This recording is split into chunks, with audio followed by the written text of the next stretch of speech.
As you can see, this number gets cancelled out, so... Pardon. If that's the case, wouldn't this formula be much more efficient? But, Prince Cecil, the theorem you're using doesn't exist. True. I created it just this very moment. Did you? There's no denying the fact Your Highness is exceptional, but... Wait. It actually works! But that would mean this is a new discovery in the world of mathematics! By connecting the parts we were given, I would have thought the method seemed obvious. I must make a report! The society will want to hear of this at once! Seems the lesson's finished. But when you're able to understand something after hearing it only once, I suppose it doesn't make much of a difference. How boring. Did you hear me? I am a villainess, Prince Cecil. It is my duty to tear you and the heroine away from each other. And when I'm through, you'll be in complete shock. At last, something I don't understand.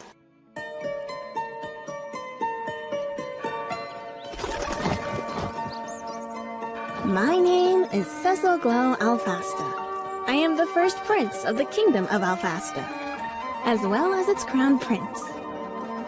Today, I'm meeting my fiancée, Bertia Evil Noches, a marquis's daughter. There's only one small problem. I'm not entirely sure I understand what she's talking about, and apparently, I'm not alone. Miss Bertia, instead of standing outside chatting, how about we talk over some tea? Sure, I guess. This is Zeno. He's my faithful personal butler. Treat him well. Is something wrong? To be perfectly blunt, aren't you a little too composed for someone your age, Prince Cecil? Unless you're actually a reincarnation. What an odd remark. Members of the royal family are raised and educated to conduct ourselves in this way. Quite normal. It's anything but! Name me another detached philosophical 10-year-old prince! I can hear your inner thoughts loud and clear, Zeno. More importantly, could you elaborate on what you said before? I'd be happy to. Because if your highness doesn't understand the full story, how could I ever expect to become a person worthy of being despised? I know this may come as a shock to you, but I have vivid memories of my previous life. I was born and raised in a country called Japan, where you could watch stories like a novel, only they had moving pictures. They were called otome games, and I enjoyed them immensely. Hey, it's you. Then, when I regained my memories, I realized the truth. I was in a world depicted in one of the games I used to play. That's how come I know the future. In this scenario, you will fall in love. The object of your heart's desire is a noble's daughter, the maiden of destiny. While I, the villainess, will turn into a jealous demon and torment her horribly. Enraging your highness, you'll break off our engagement and my house will crumble. Basically, you find happiness, but the only way to get the storybook ending is by defeating me. So I'm doomed to fall out so beautifully. I'll become a first-rate flower of evil. Up until this moment, not once have I been unable to comprehend what someone was telling me. Honestly, it doesn't matter if it's the product of an overactive imagination, or if she can, indeed, predict the future. I have no problem with her trying to embody this villainess character. My only concern is whether she is fit to be the future queen. I am intrigued. This first-rate flower of evil you mentioned, what sort of person is she? She's strong, noble, and beautiful. Though her path leads to destruction, she walks it without hesitation. I shall become that woman. Strong, noble, and, oh yes, beautiful. Stepped in it there. Oh. Listen, I know what you're thinking, but Bertia was originally a character who never stood a chance, so her looks were always going to be questionable. It sounds like a rather tragic existence. Are you alright with that life? No, obviously not. That was Bertia from the game. We're different. I will always be myself. In my past life, I was always retreating back into my shell. But you were my one and only source of happiness, Prince Cecil. Thus, I make this vow. I will become an honest, righteous flower of evil. An honest and righteous flower of evil? I'll pay a call to you again after I'm done improving. Until then! What a peculiar girl. Truly, what comes next? Good question. As far as becoming my fiancé, she lacks the appropriate manners when speaking to royalty. Plus, what she says doesn't make sense, which is precisely what makes her interesting. Let's observe her for a while, and if it becomes necessary, I'm convinced we'll be able to guide her down the right path. Seems you're enjoying this, Highness. My inability to predict her next move isn't unpleasant. Generally, when I'm introduced to something new, I succeed in understanding it on my first try, which makes existence rather tedious. I rarely feel a sense of accomplishment anymore. In my eyes, the world has lost its color. But this is different. Please, don't disappoint me.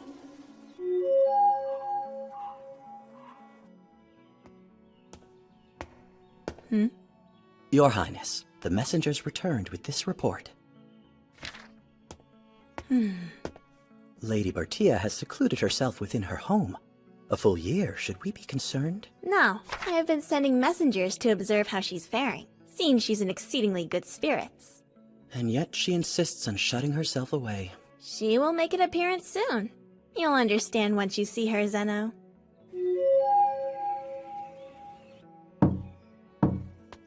It's been some time, Your Highness. You probably don't recognize me. I'm Bertia Noches, Your Highness's fiancé. Well, this is something.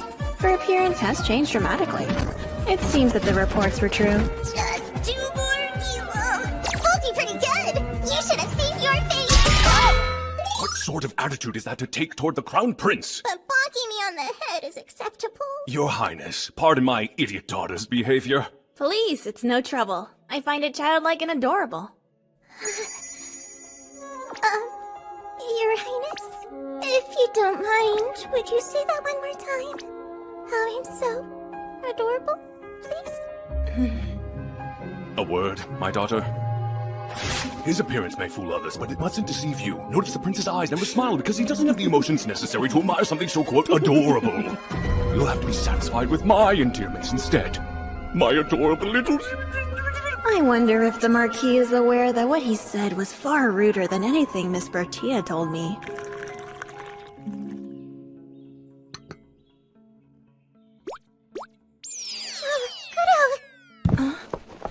I knew something was odd about that scarf. Apologies, Your Highness. You see, she hasn't left my side ever since I took her in. So when I came here today, I had her imitate a scarf. Imitate. I immediately saw through it, but still, this is interesting. My suspicions were correct. If I keep quiet about this for now, it should make things entertaining later on. Please, join me for some sweets before the tea gets cold. Thank you! Don't mind if I do! Right, my diet. This cake was made with a reduced amount of sugar. I don't particularly enjoy sweets. Reduced sugar cake! Perfect! Help yourself to a slice.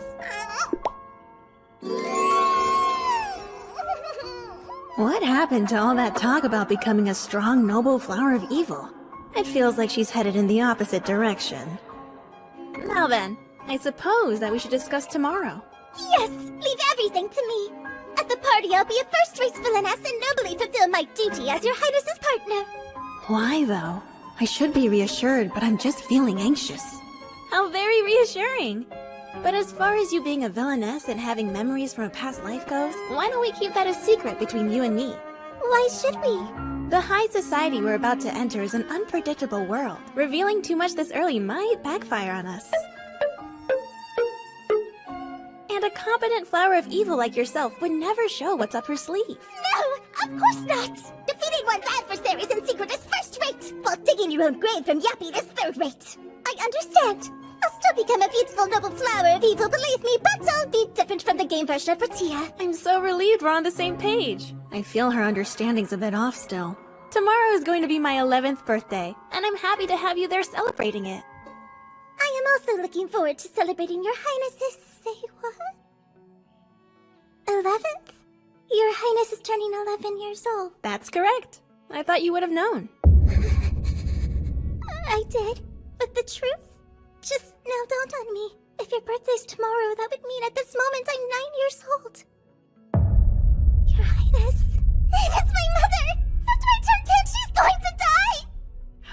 possibly know that? Part of this scenario, an epidemic will spread during the summer. It'll happen just before my 10th birthday. There's nothing that can stop it. What epidemic? Apparently, a certain infectious disease evolves. It takes time to find a method to treat it and the herb needed for the medicine. Well, it's the Luana leaf, so there won't be enough. A great many people will end up dying. I've heard of this leaf. It's a medicinal plant that is difficult to cultivate. Father has frantically been seeking a way to procure some, without luck. In the end, he begs His Majesty to spare a small amount, but by then...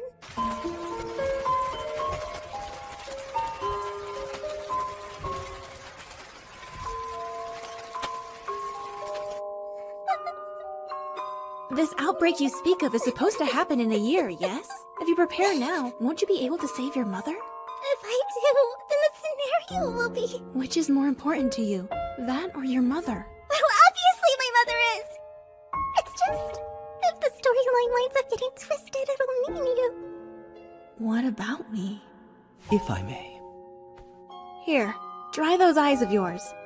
Don't forget I'm your fiancé. And whenever you're in trouble, I will be here to help you think of a solution.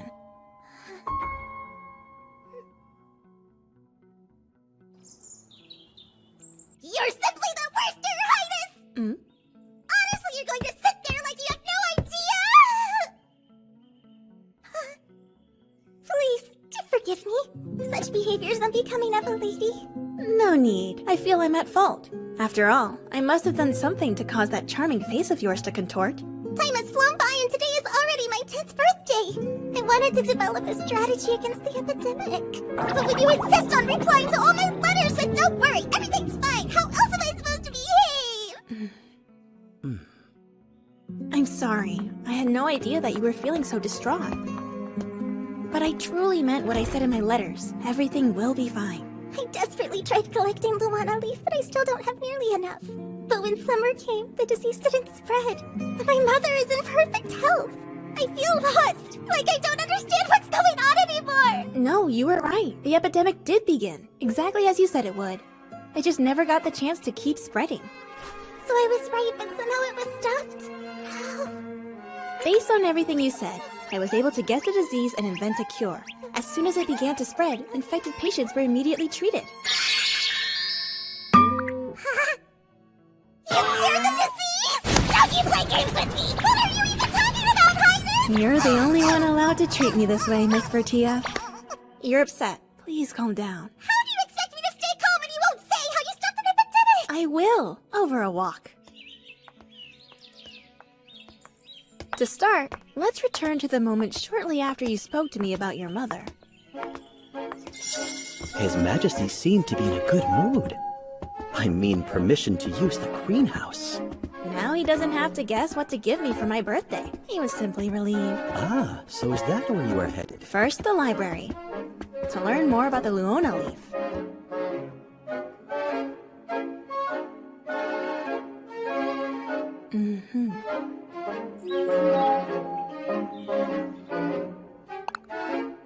Turns out, cultivating Luona leaf is simple. It's able to grow to this size? Did you do this, Your Highness? I'll try making some medicine. But first, I have to identify the infectious disease.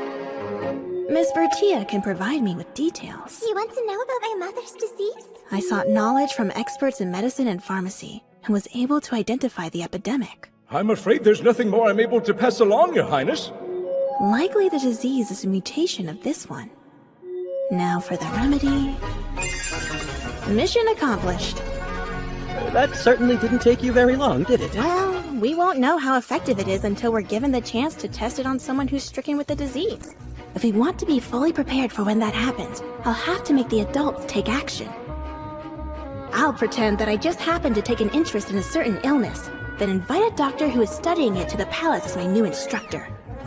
I'll passionately debate infectious diseases with him. I vehemently insist! Then we'll discuss the possibility of a new strain and how to effectively combat it. I vehemently insist! As a separate matter, I'll tell him about the effects of the Luona leaf I happen to be obsessed with, and speak on the subject quite fervently, connecting the dots between the new disease strain and the plant, while making him think he came to the realization himself. That Fascinating. I had no idea. I'll inform my colleague of these effects since they're likely to be useful in his research. Forget about your colleague's research. It'll prove more useful in your own. Why is he unable to realize something so simple? Your Highness, having some difficulty? Funny, you seem oddly happy. Why's that? No particular reason. Still, he is an excellent doctor. I'm sure he'll realize eventually. I vehemently insist! No, I vehemently insist. Could it be? With the addition of the Luona leaf, the illness could easily be cured. What a brilliant revelation, Doctor! Sure took you long enough. And that's how it happened. Shortly after, the first infected person was discovered, and that same doctor was able to tend to her. The truth is, I was surprised when Patient Zero actually appeared. It wasn't as if I completely believed Miss Pertia's story. In the end, I've learned a great deal. The fact I had difficulty guiding the doctor, as well as making Miss Pertia feel anxious, might be the result of my bad habits. When I theorize, I understand easily, but tend to omit the explanation. Back up just one moment, Your Highness. This all seems so strange. Why go out of your way for me? What an odd question. I have no intention of ignoring my fiancée when she appears so anxious. But you're only 11 years old. A child's not capable of changing the world this much. You forget I'm the Crown Prince. I have access to the palace library, and with my father's permission, can request to meet with the most brilliant minds around for their assistance. Huh? Really? You can? What are you talking about? For a normal Crown Prince, that's impossible! Amazing, Zeno! You're so far away, yet I can still hear your inner voice. It's so convenient. How could this even be allowed? Maybe it's normal for a genius known as the Android Prince. What's an android? There's no need for you to worry about the details. Your mother is safe at last, and the number of victims was kept to a minimum, so everything's fine. Right! Like he said! They were able to escape the clutches of that evil disease, so all is well. Yes, I see you've given up on thinking about it. Oh yes, I have something else to give you. This is more of an official gift, though. Not another surprise for me! This one's for me personally, a handmade birthday present for you. It's so lovely. And also, this is a universal antidote. Wait, what? Like, the cure's anything wrong with you? While I was busy doing my research, in the library I came across quite an interesting book. What's this? A seam. It was loose.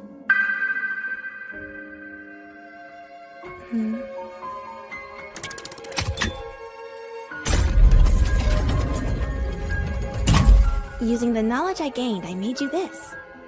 Since you'll be my wife, it's possible that your life will be threatened. So I wanted you to have a protective charm. Yes, suits you well.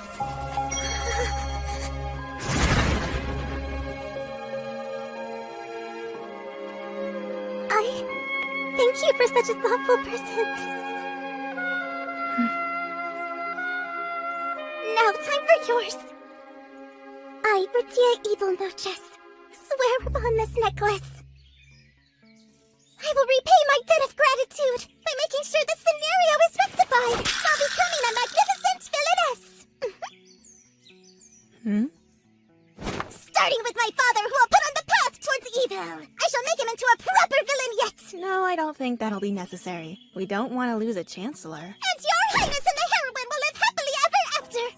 It appears she's not really listening to most of what I'm saying. Well, that's all right. It's proving to be entertaining. I promise to give it my best!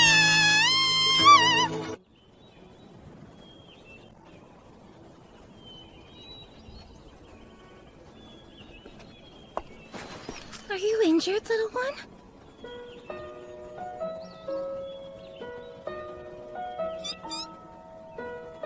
You're safe with me. Don't be scared.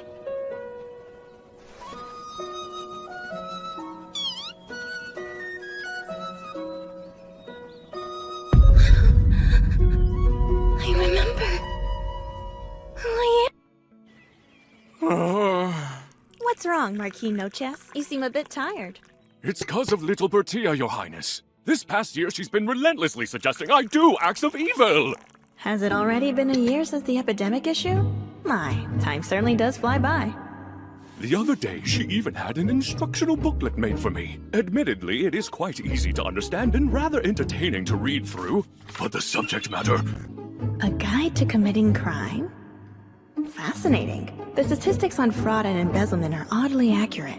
Is this information she gained in her past life? Day and night, all she does is talk to me about becoming some sort of evil villain. I'm sure this is all just part of her plan to keep her scenario from failing. Still, perhaps I should talk to her. Do try not to lose any more sleep over this. It's more than likely just a phase. Young girls often fancy boys with a bit of a naughty streak. If that were the case, wouldn't it make more sense for her to try to corrupt you instead? Well, it's probably due to the fact that she loves her father so much. Wait, that doesn't make any... Actually, she does love her daddy a whole bunch. What a pushover. And besides, there is often an aura of evil emanating from you, Your Highness. My daughter must have decided you don't need any help in that regard. Is that what you believe? I can hear you, Zeno. What is so funny? Speaking of which, it's nearly time for Your Highness and my daughter's debut into society, is it not? I could almost cry tears of joy and tears of dread. It will be all right. I will be there to help her the whole time. Though, if something interesting happens, it might be amusing to watch her squirm a bit.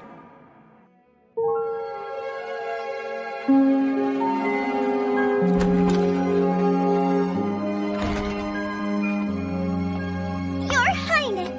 At long last, it's the day of our debut into society! You've grown quite lovely. What are you saying? Now stop the time! If you're trying to butter me up, it'll just have to wait!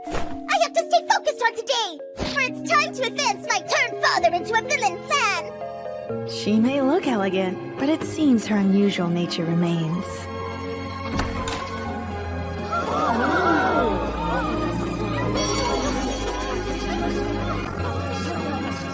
Pleasure to meet you. Pleasure to meet you. I haven't seen you since I was quite young. Please meet Bertia Ibel Noches, daughter of Marquis Noches. I must say, this is quite unexpected. Thus far, Miss Bertia is behaving completely without issue. To become a first-rate flower of evil is an eccentric goal indeed, but it does seem that she has studied quite thoroughly.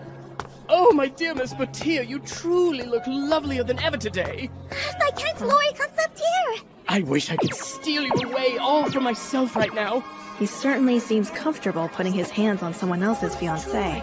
I wonder, just how do these two know each other? Hey, Viscount, do you think we could go and talk in private for a minute? Surely, what do you need? I'm terribly sorry to interrupt you both. It seems Miss Bertia is feeling a bit under the weather right now, so we'll be taking our leave until she recovers. Wait, hold on a second! I feel fine! Princessa!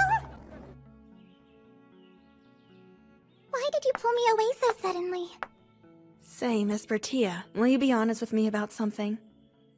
The information for your book on becoming a villain. You got it from Viscount Conceptier, right? What? Yes, I did, in fact. Hang on a second, did you read it? Oh, I'm so embarrassed! I thought so. Can you tell me the specifics about how this all came to be? When the Viscount first came to visit Father, I suddenly recalled a past memory. He was one of the people responsible for first putting Father onto his villainous path. So I did everything I could to become friends with him. And with some persuasion, I succeeded in getting him to talk about committing evil deeds. Listen, you need to know. The Viscount is notorious for liking young girls. He's known to be a pervert with a romantic interest in children. Has he ever attempted to touch you? Now that you mention it...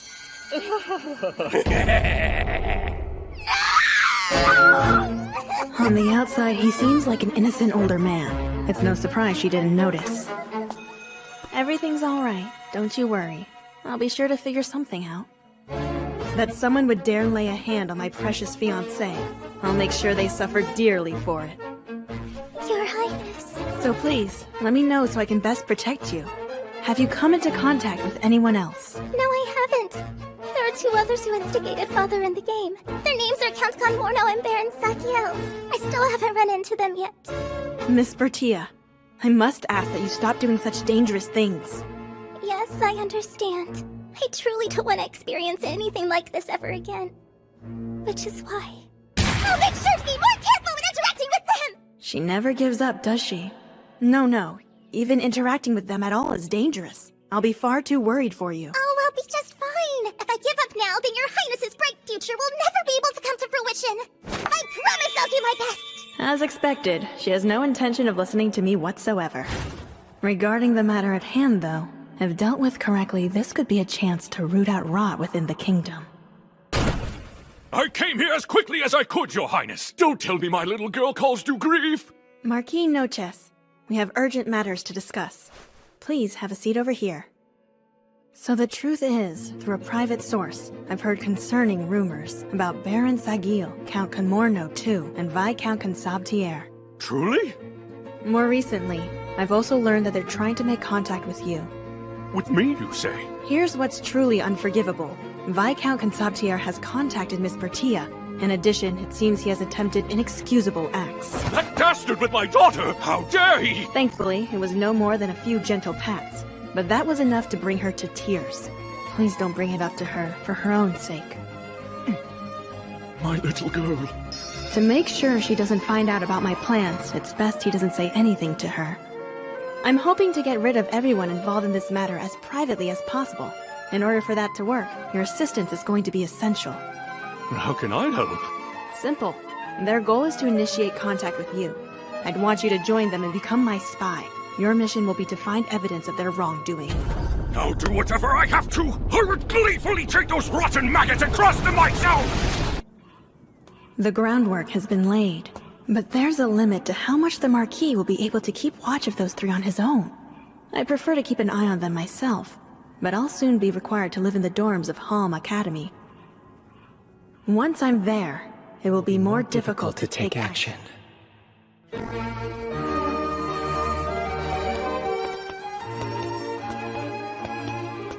How boring. This academy is nice enough, but I've yet to learn anything I didn't already know. Maybe if Miss Bertia were here. Impossible. Calm down. A royal mustn't ever lose their composure. Why, Miss Bertia, what brings you all the way over here? Your highness, what do I do? We're about to have a baby on the way! We're about to have a baby on the way! This isn't a scenario at all! Well, I was just thinking I was bored. Be careful what you wish for, I guess. Who knew His Highness had it in him? A true man among men. No, I would never lay a hand on my fiancée before we were married. Senno, I'll make sure you regret that. I truly apologize for any trouble this is going to cause you. I should be happy about it, but I can't bring myself to celebrate. She needs to stop saying things that people are absolutely going to take the wrong way. Please calm down. Now tell me, who has become pregnant and with whose child? I'm just so overwhelmed. I don't know what to do with myself. It is all right. Please just tell me what is happening. I want to help you with this, but I won't be able to if you can't calm down. Oh, my apologies. I must look so silly right now. Not at all, my dear. Now tell me, who is pregnant and with whose child? Huh? My mother. She has become pregnant with the child of my father, of course. Is that not obvious? Wait, did you think I was talking about me? The Highness and I haven't even kissed yet! What a terrible misunderstanding you've got it all! It's perfectly fine. I'm certain everyone understands you now. And if any odd rumors start circulating, you know what will happen. Nod. I'll have a coach readied. May I accompany you back to Noches' house? You'll be able to tell me all about it on the ride back. You really don't have to do that. I can just go back in the same carriage that I arrived in here. I wanted to run, but it turned out to be a bit too far to come by foot. Yes, well, even a carriage ride to get here would be at least 2 hours long. But it would be my pleasure to take you back home. You traveled all this way just to see me, your fiancé, after all. It would be too awful to send you back on your own. I truly do appreciate that you care so much. But if I stay with you any longer, I think I might just die of embarrassment. It is all right. Once we're able to get some alone time, we can work on getting you your first kiss. Bertia. Meow to you as well, Bertia. Don't tell me you're also secretly part cat. Your Highness? I am sorry, but I couldn't help myself. Her reactions are always so very amusing. And of course, it was in no way revenge for causing me to lose my composure in public earlier. There it is, that evil aura. Yet still, Bertia. Not Miss Bertia. Yes, lovely. From now on, that is what I'll call her. Thank you so much for gracing our home with your presence, Your Highness.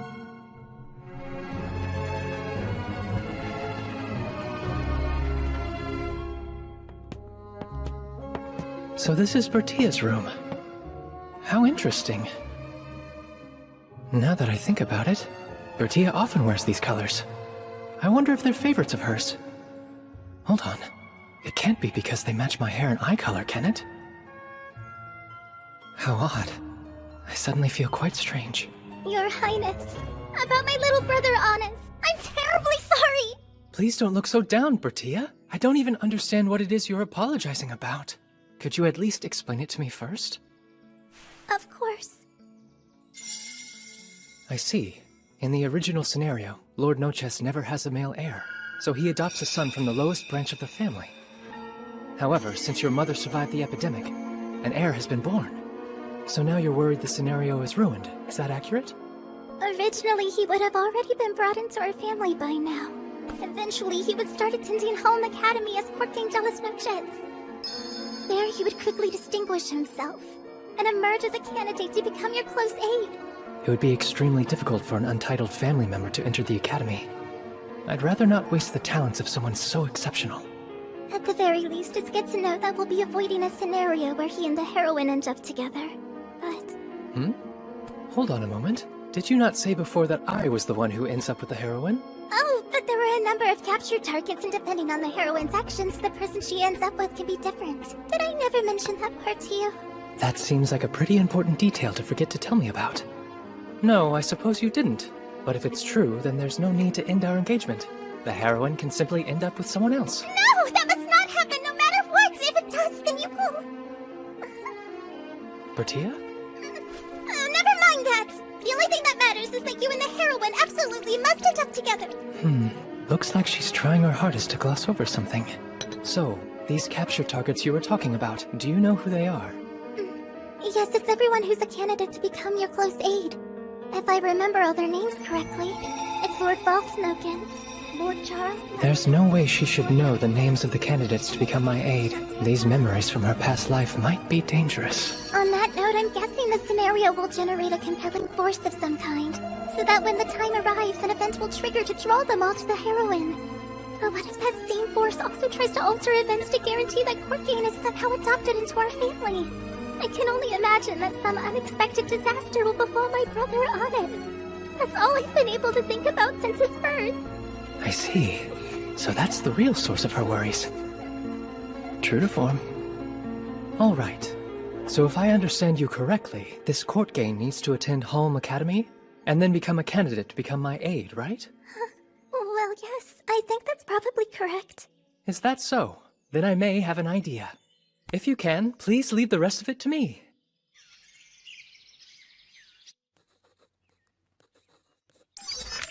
Why don't you ever try thinking a bit, you fools? This is why you poor folk never get wealthier, no matter how much time you get. Let's go. We didn't ask for your help. I'm home. Good evening. Pardon the intrusion. I am Prince Cecil Glow Alfasta. Do you mind if we talk for a bit? Oh, Your Royal Highness! There's no need for such formalities. For now, would you kindly have a seat? Oh, yes. Now then, I have come to talk about the local lord. It seems the people of this land have been complaining as of late. And as you are my fiancé's relative, I figured you'd be the best person to ask about it. Wait, you came all the way out here merely for that, Your Highness? It's just the least I can do. My father is always telling me that it's our royal duty to listen to the voices of the people. It's not a lie, Zeno. I'm simply telling a fake truth. Now please, can you tell me what you know about the local lord? Well, let me see. In general, he's a very pragmatic man. For the most part, I believe him to be quite worthy of respect. Really now? Surprising. It's just he happens to be particularly horrible at communicating. I imagine that's why he has such an undeservedly bad reputation. How so? For example, this past year, some villagers harvested their crops before they were ready to help fulfill their taxes, and his lordship scolded them for it. Had they waited just 2 more weeks, those crops would have more than doubled in volume. If they'd simply come to him for assistance, he could have made their lives much more prosperous. What he told them was constructive, but unfortunately, he tends to be a bit too aggressive. Have you fools ever even tried using your heads? Don't you dare talk down to me! Mind your tongue! It didn't go well. Wow. His lordship is doing everything he can to help people be more prosperous. Nobody here seems to understand that, and I think that's the biggest problem. That all fits with the information my messenger gathered earlier. He's clearly capable of distinguishing objective facts. All right then, you pass. Huh? I require your assistance with something. What can I do? One of my sources informed me of illicit dealings among the nobility. I want you to be adopted into a noble house and work secretly as my informant. Since it can't be the Marquis's house, I'll simply have him adopted into another one. It'll help the Marquis with his spying and prevent the scenario from collapsing. Of course, I will provide assistance to you however I can, but I need you to understand this will be quite dangerous. What do you think?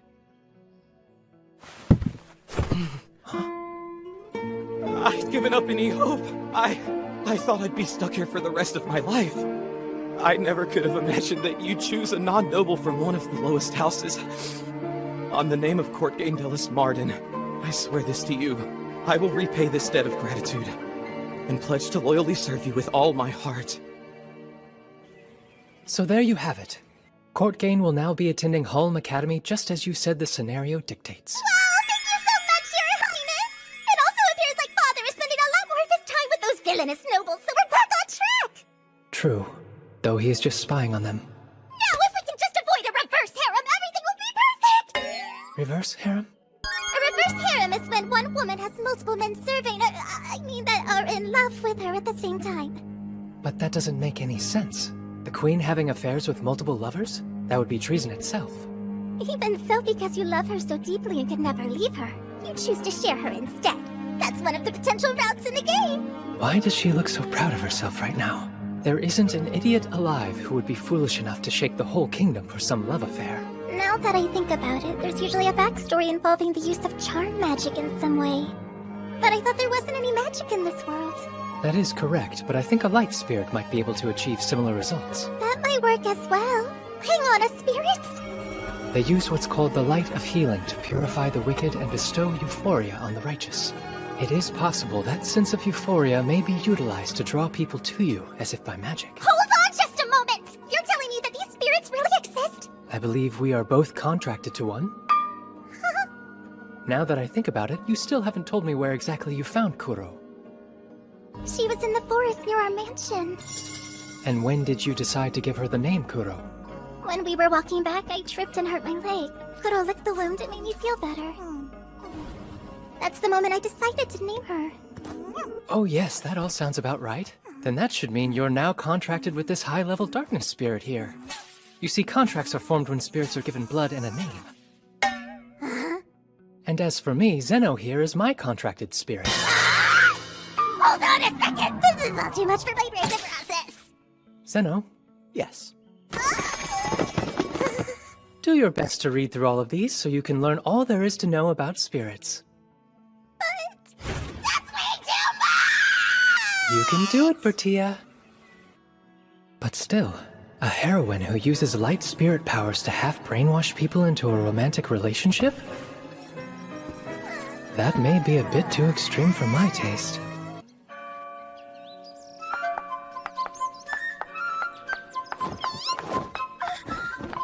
Where are you going, Pichon?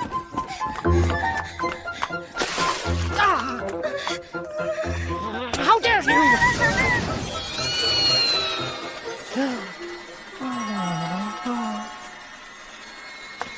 It's a pleasure to meet you. My name is Lukitan. May I be so bold as to ask for your name, my lady? Of course. I am Heronia Indra. As your student council president, I'm looking forward to meeting all of you, as well as the time we'll spend learning together. You're part of an institution without equal. Congratulations. So welcome, fellow classmates, to the Hulm Academy. That includes you, my fiancé, At long last, you've joined our school. Well, guess I should have expected as much from His Highness's flower. She definitely garnered the most attention. Did she? Yeah! None of the other girls are as pretty! And she's going to be my sister-in-law soon! So I want us to be best friends! People like her who have that brisk, decisive energy to them make me uncomfortable. The woman is a vision of beauty, with those nice strong legs and slender waist. Prince Cecil's so lucky! Oh? And here I was under the impression you were only interested in combat. But you're just a young man at heart like the rest of us. Well, naturally.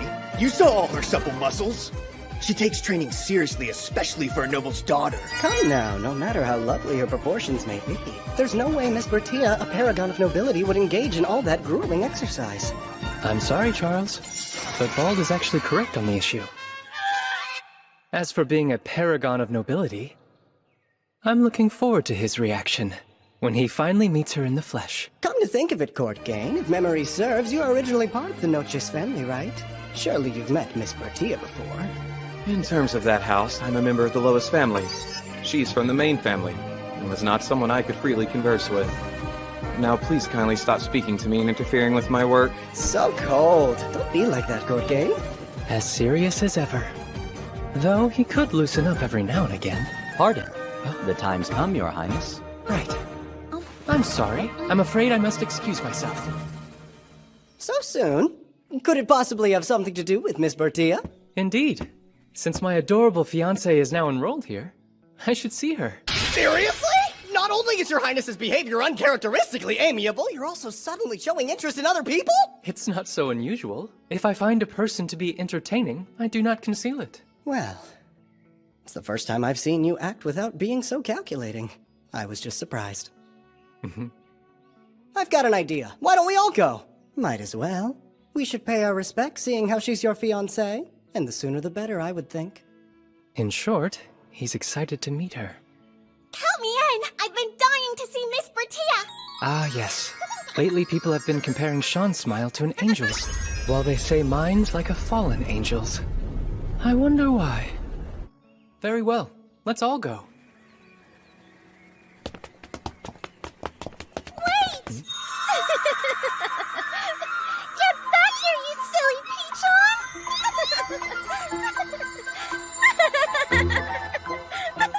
Stop flying so fast or I won't catch up! Honestly, why do you insist on flying so far away? A moment. Court Gain. Yes? Take her and...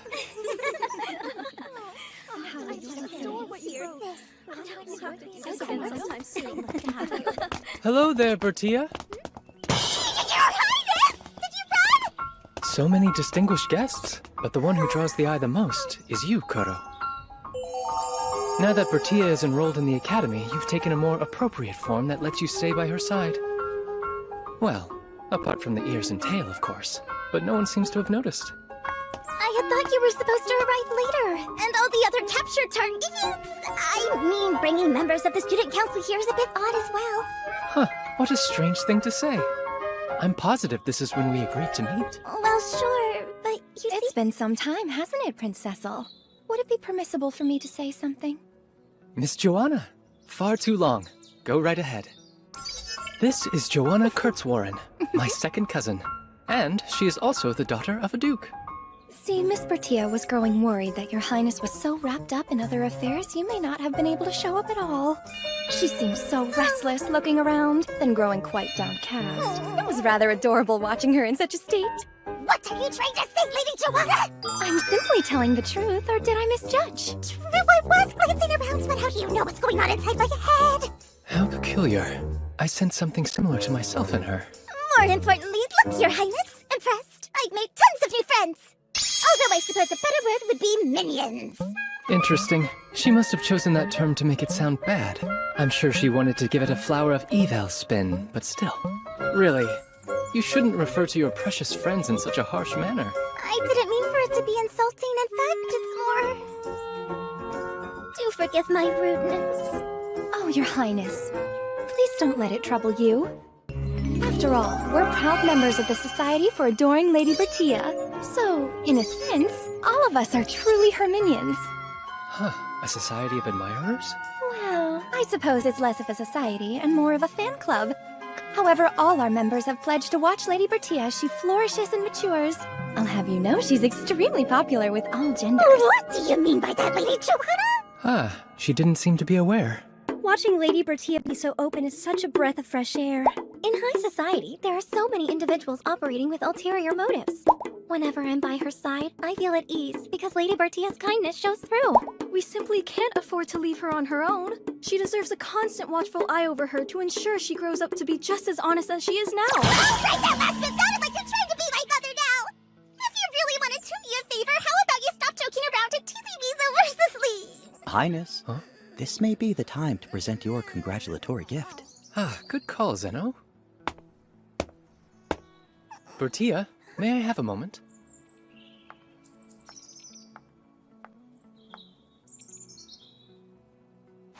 For you, on your enrollment. Roses? This is incredible! It means you must have completed the Meet Cute events! Although the color looks a little different than it does in the game. Wait a minute!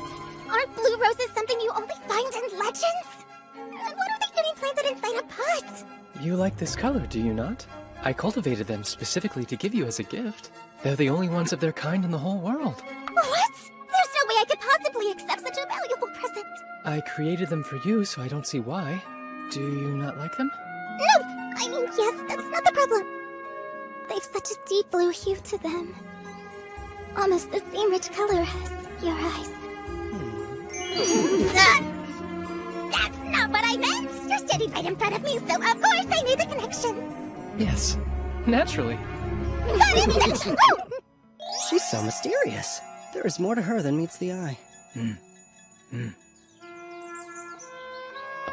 The scenario has changed a bit here and there, so I was a little worried about what might happen next. But since you were able to successfully complete the event, I suppose there isn't any need for me to worry. While we're on the subject, what is this Meet Cute event you mentioned earlier? So, wait, before your arrival, you saw a pretty girl, right? Frolicking with a small white bird? Her? She was running around laughing to herself in a high pitch, conversing with the creature. It struck me as suspicious, so Courtgain took care of things. I had him inform a teacher. Suspicious? The way she kept glancing at people in such an impolite manner, I found it irritating, so... It irritated you? But why? Haven't you realized yet? She's the heroine from the game! In other words, that girl is your highness's maiden of destiny!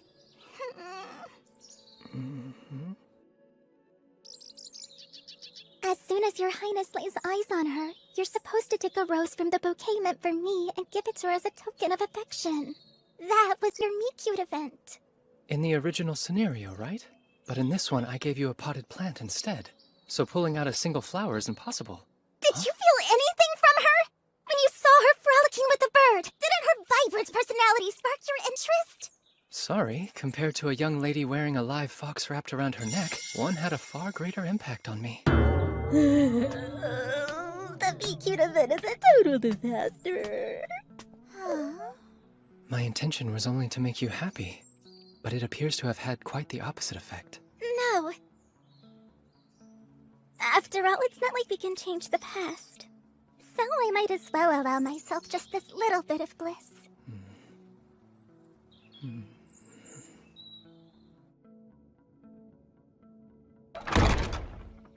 Ah, I appreciate you coming. Miss Joanna. If you're fortunate enough to receive an invitation from your highness, how could anyone at the Academy refuse? I'm quite honored. Would you please have a seat? I certainly will, thank you. Seeing you at Bertia's tea party was rather unexpected. Really? Why's that? Ever since I had the pleasure of meeting her, I've been completely enamored by her charms. And of course, there was also that wonderful publication, In Season Now, a complete collection of the best spots in the royal capital. Some of our members joined specifically after reading it. Ah, yes. The same odd talent she showcased in The Best Things About Being a Villain.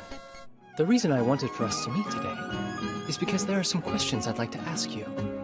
About the Society for Adoring Lady Bertia. It may be informal, but the attendance, you'll admit, is rather impressive.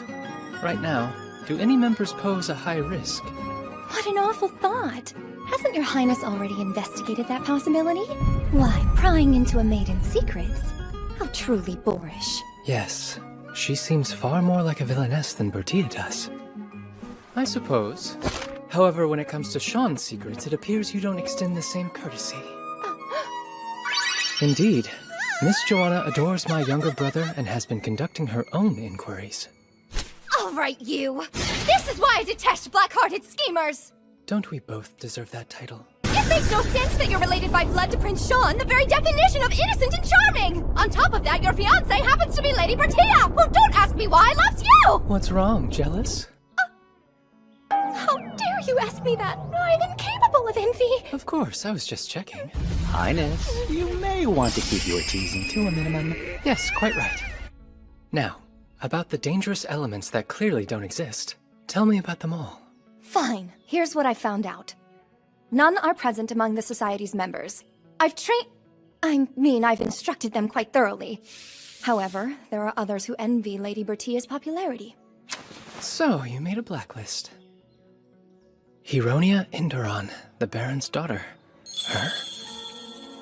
In the simplest terms, they are respected ladies who either admire you, your highness, Ah, how pointed. or women whose fiancés harbor an unhealthy affection for Lady Bertia.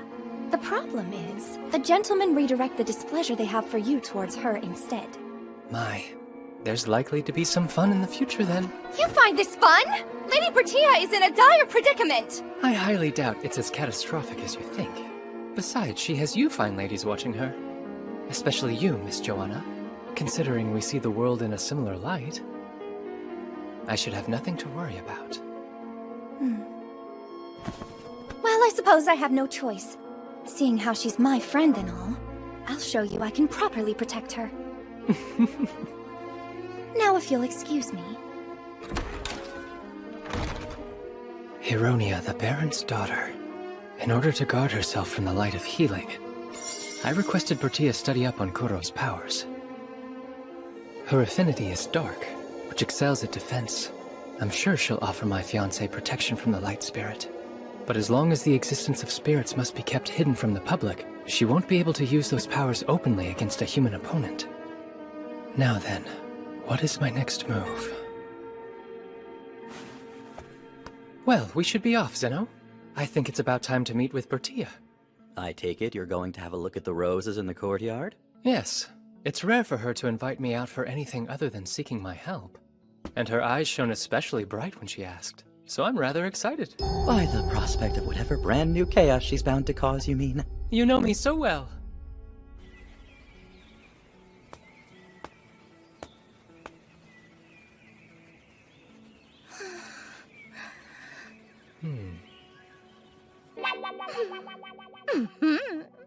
My fiancé is nowhere to be found at the spot where we agreed to meet.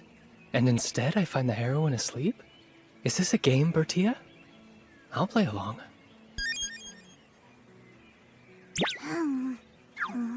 I was able to spot her as soon as I arrived.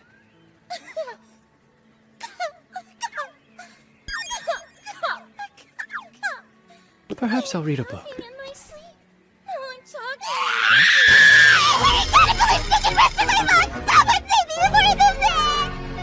What an unexpected way to announce her arrival. Everything is all right. I've driven away that vicious creature that dared to frighten you so. Ida, thank you for saving my life! Oh, I think nothing of it. Now then, are you all done playing hide and seek? Whatever do you mean? Perhaps I had the wrong idea. So then, shall we set out on our stroll? Right now? But first, shouldn't you? Wow! No matter how hard I try, I can't wake up! I wonder if there might be a prince nearby who could appear and save me from this endless slumber! Highness, you sure you shouldn't go and wake the heroine? And delay the rare occasion you ask me on a date? I've been rather looking forward to this. After the roses, why don't we have some tea? Did I already mention how I've obtained some imported sweets? Details urgently! They have dried fruits inside of them which give them an exquisite sweet and sour sensation. I love it when sweet and sour collaborate! Shall we go? You're supposed to be the villainess! I almost feel like there's someone behind me shouting. Must have been the wind. Oh,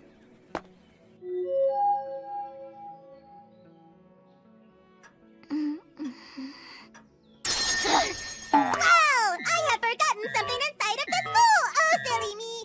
But I have something to do after this, and alas, cannot go retrieve it! Oh, wait! I know! Could I trouble you to get it for me, Princess? Her acting's adorably awful. Of course. And which room did you leave it in? Well, hello, my prince. I never imagined that you and I would meet like this. My teacher told me to lock the classroom door after the lesson was done. Oh, how could I completely forget? Little schemer. It seems as though we're trapped in here, Your Highness. Whatever shall the two of us do until the rescuers come? You seem quite happy, considering. Oh, by the way, I wanted to thank you for the beautiful rose you gave me the other day. I simply adore it. A rose? I don't recall giving her one. It made me happy discovering it sitting on my windowsill. With the sky as backdrop, the red was even lovelier. It's even the wrong color. Like she's trying to force something that never happened into existence. Perhaps she's ill. That bird must be the light spirit.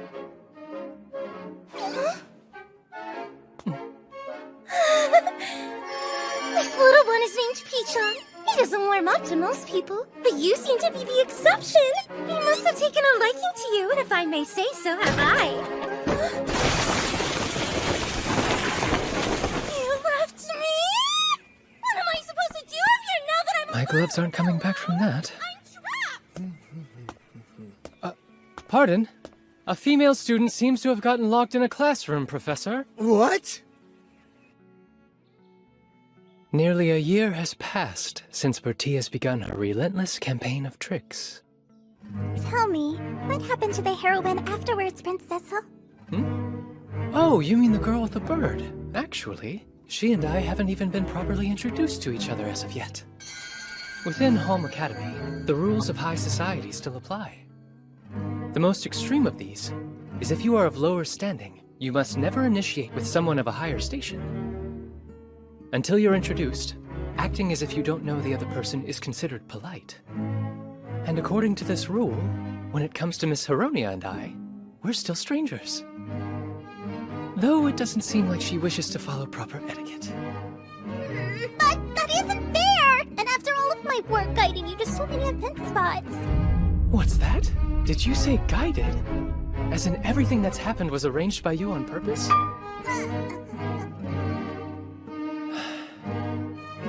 Bertia, I should have told you I have thoughts on this matter, which is the reason I'm keeping my distance from her. So please, could you try watching over me? Your Highness. Someone of your caliber surely has a plan in store. After all, it's not like you would dream of ever letting your beloved princess get away. Out of the question. I swear to work my hardest every day to make sure she'll never want to leave me. That's right. All to make sure that my adorable princess doesn't get away, you see. I misread the situation entirely. Quite all right. I wonder why.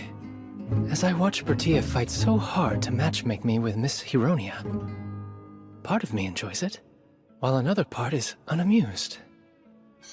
And it isn't simply that I find interacting with Miss Hironia to be rather tedious. This tightness in my chest is more than that.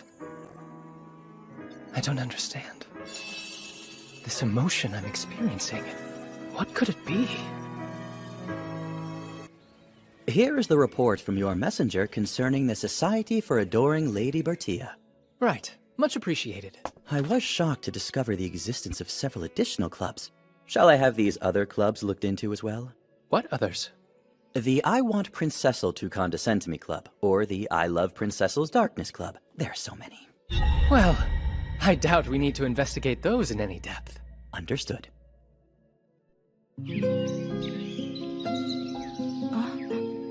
You've made my day, you realize that? Brother, are you headed out? Just for a bit. How long? I thought your engagement candidate was supposed to be arriving today. You're clever. Make up some excuse for me, would you please? Thanks. Sounds important. Are you sure you shouldn't stay? How could I after you've charmed me with your beauty? At times, I can't believe we're brothers. Huh? Oh, you must be Miss Anne. Hello.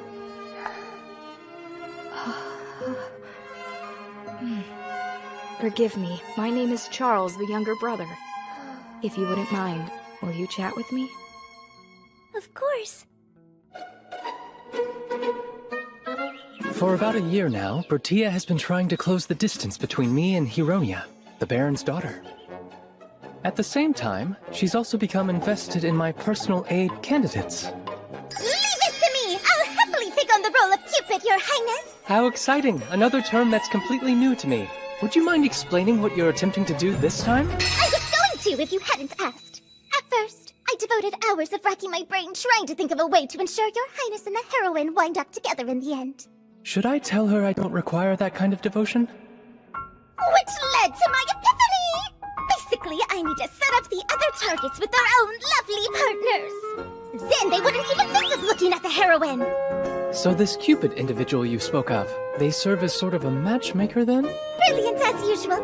I thought I would start by focusing my efforts on Lord Bald and Lady Cynthia. Even though the pair are engaged, neither one of them seems to know all that much about each other. Now that you're up to date, I'll excuse myself. Yeah, Operation Cupid's a go! I should say good day to you, Lady Anne. And you as well. I hope that nothing's troubling you. You're kind, but really I'm perfectly fine. If you'll excuse me. Something is wrong. What's this? Your Highness decided to come as well? At Vald's invitation. You look smart in your riding habit. What a lovely compliment. Huh? By the way, Lady Cynthia, why are you wearing trousers?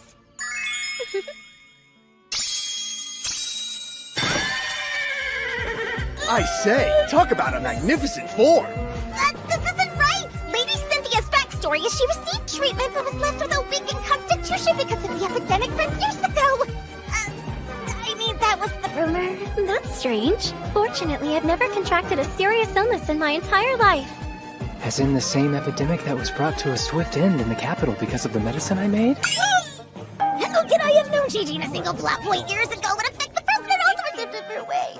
Originally, she was too sick to learn to ride on her own. So, Lord Volt was going to be gentle in teaching her. My perfect plan is in ruins. Seeing how there's nothing we can impart that she doesn't already know, why don't we ride a little longer? Agreed. I would like that. You're really good at this. Not as good as you, Lord Bald. I bet you're skilled at a canter, too. Shall we give, Your Highness? Is it just me, or are those two steadily speeding up? You're right. They definitely are. Care to race to the summit? I will accept your challenge. Are they? Looks like we're going to be left behind. You might want to hold on tight, Bertia.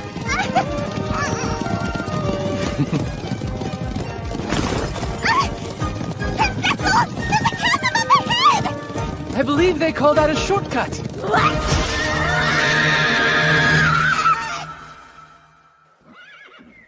I confess, despite losing our race, I enjoyed myself immensely today. Perhaps you will accompany me again later? But of course.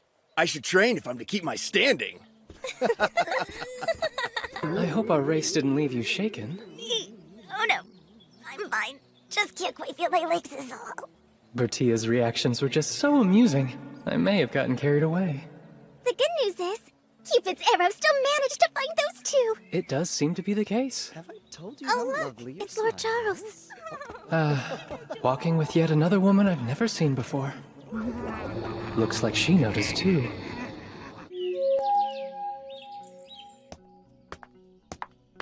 Miss Anne? Hello, Lord Charles. I hope you are well. Thanks, but if you don't mind me saying, you're looking pale today. Might you be feeling under the weather? What? And if you are troubled, then please rest assured.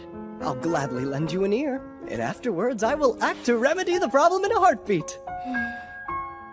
As far back as I can remember, you've always been there to cheer me up whenever I was feeling downcast. And yet, this time, I am afraid it concerns something I must solve without your help. See, my father... I received a letter from him telling me I must decide what to do about my engagement to your older brother. Well, I suppose now, the moment's come when I must finally steel my resolve.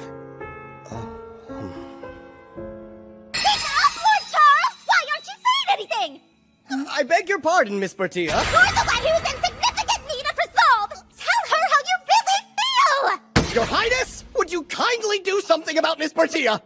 What has she done this time?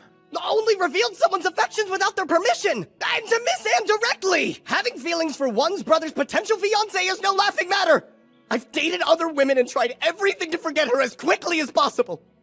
Alas, there's no one else in the world I feel more strongly about. She's so dear to me that I hate her in equal measure. Anne has stolen my heart completely, and yet I know she will never be mine. Charles is always so easygoing and detached. Seeing how much passion he was hiding caught me off guard. And I didn't get a chance to warn him. Miss Anne and Bertia have been standing behind him the entire time during his whole confession.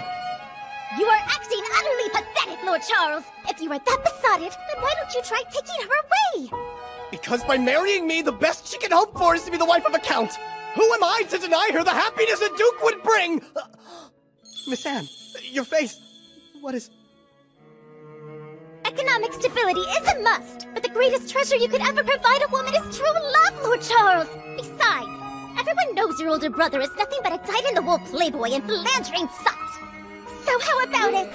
Which life would you rather have, my Lady Anne? A duchess who's married to a rake, or a countess married to an actual gentleman? I'd choose the latter. Wait, you truly mean that, Miss Anne? Yes, that is, if you agree. Shame on you, Bertia and Charles. One shouldn't ask a lady so many pressing questions. I'm behaving rudely. Sorry. One more thing, Charles. There's no denying how important one's station can be in life. I say this because if you happen to become the future king's personal aide, I would think that would be a respectable rank.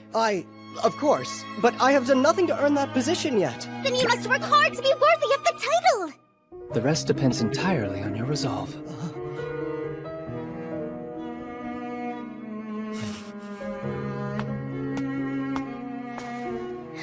My dearest Anne, for years now, I have been consumed with love for you. I swear, I will become a man suitable enough to ask for your hand. Until that day, may I ask you to watch over me?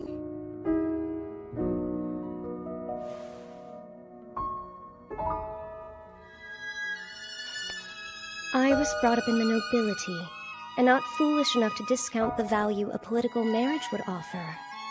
However, if possible, a part of me wants to see what a happy marriage full of love might be like.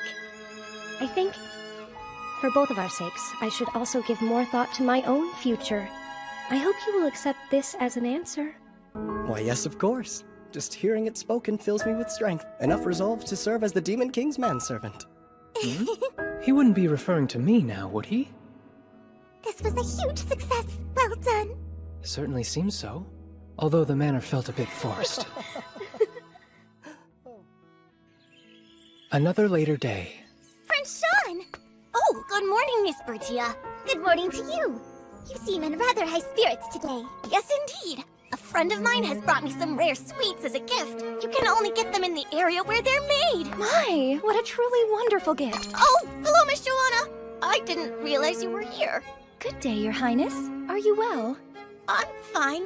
But anyway, I have much to do. I'd better be going now. Bye-bye! Wait, Prince Sean! How can he treat you like that when you might be his fiancé one day? Please don't let it trouble you for my sake. I'll be just fine. Really? His behavior doesn't bother me in the slightest. But still, I have to do something. There must be some way that I can help the two of you get along. I just need to think of a plan. You look absolutely famished. Have you not eaten anything today, Lord Melt? Oh, I'm sorry, Silica. This hot weather has been affecting my appetite. This heat is all the more reason you need to be eating well. At the very least, please eat these sweets I made for you to keep your energy up. That's a great idea! Let's do this! We'll call it Operation Make a Gift of Handmade Sweets! How wonderful! I'm so grateful. You're much too kind. Not at all. I've noticed that Prince Sean really enjoys his sweets. Giving him some you made yourself should help you become friends. Lady Silica is quite the chef, so she can teach us. I'd be delighted to help you both. What kind of sweets was it that you gave Lord Melt this morning? Those were cookies that I made with vegetables. Lord Nelt isn't particularly fond of vegetables, so I found a recipe that would allow him to eat more of them. Oh, wonderful! That's the power of love at work. Well, I'm not saying it's love or anything, but let's put that aside for now and get to baking. And being that this is your first time making sweets, we should begin with some simple cookies. Still, I am quite curious. Why does Prince Sean act that way towards you, Lady Joanna? As long as I've known him, he's always kept himself somewhat distant from me. But lately, it almost seems like he's afraid of me for some reason. Perhaps I have pressed him too hard. Pressed him? Sorry, it is nothing. It's possible that you're just so perfect he finds it difficult to approach you. Perhaps he's worried that he won't meet your standards, and you'll be disappointed with him. I've been having the same problem with Lord Nelt lately. The more ladylike I behave, the more uncomfortable he seems whenever we're alone together. You two have been friends since you were little children, is that right? Yes. Lord Nelt has always had trouble when it comes to speaking with people, so he spent much of his childhood alone. I was often the only person he felt comfortable talking to. Let's go play over there. Let's go. Hey, let's play together.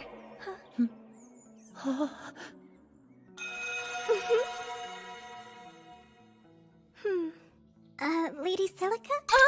Oh, I was just thinking about something. Anyways, let's get those hands moving fast, ladies.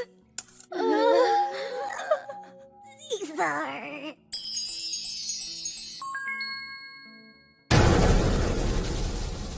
How are Lady Joanna so different? Well, it might be possible that it's only their appearance that's bad, right? Yes, of course it's possible. Taste test! I'm sorry. I've always found it relatively easy to learn a new discipline to some degree. Who could have imagined that I'd have a tragic lack of skill in making sweets? Yes, there's no arguing that. But you mustn't give up that easily, Lady Joanna. Yes, precisely. Nobody gets everything perfectly right from the very beginning. Let's work hard and keep practicing. Yes, you're right. I know I can do this. So there you have it. It seems she's dedicating herself to the craft of sweet making. And what are these burnt lumps? Why, those are Lady Joanna's handmade cookies. Apparently, she is no longer able to eat them all herself, so they were sent here, with Lady Bertia's explanation. Yes, I see. It would seem she truly has no aptitude for making sweets. Prince Sean? Yes? I have... These are for you! Oh, cookies? If at all possible, would you be willing to try them right this moment? Like right now? Yes, I could.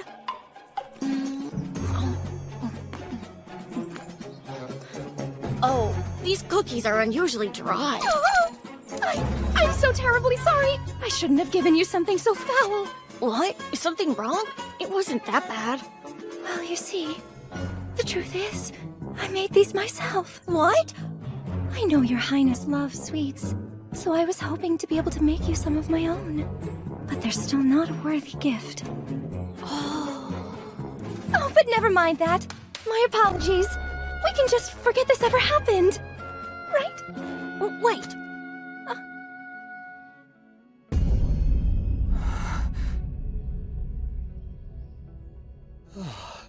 This heat. It does seem to be unusually hot for this time of year. You're looking a bit unwell, Lord Nelt. What's wrong? I've been having trouble sleeping. I also recently received a letter filled with complaints from my father. A very good evening, everybody. We have come to visit you all. And we've brought you some snacks as well. Welcome. Goodness, Lord Nelt. If you just leave your stuff on the floor, they'll get wrinkled. And just look at all these things scattered around. Everyone uses this table, so please try to tidy up after yourself a little That's bit. enough! Also, why are you always so mean to me, Silica? If you hate me so much, then just go! Who do you think you are, anyway? Just because we grew up together doesn't mean you can meddle in my business! It's annoying! I understand you're feeling irritable right now, but that was uncalled for.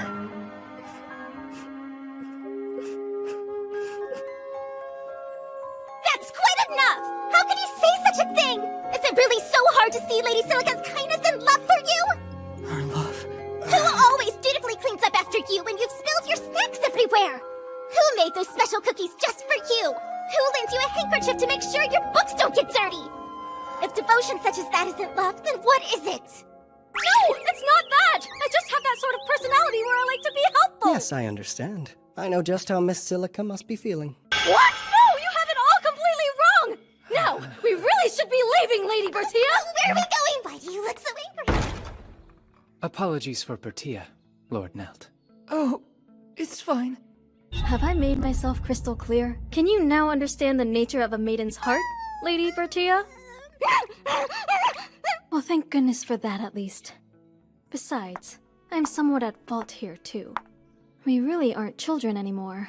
I have been far too meddlesome. But that isn't... No, it's fine. It's probably best that I keep my distance from Lord Nelt for a while.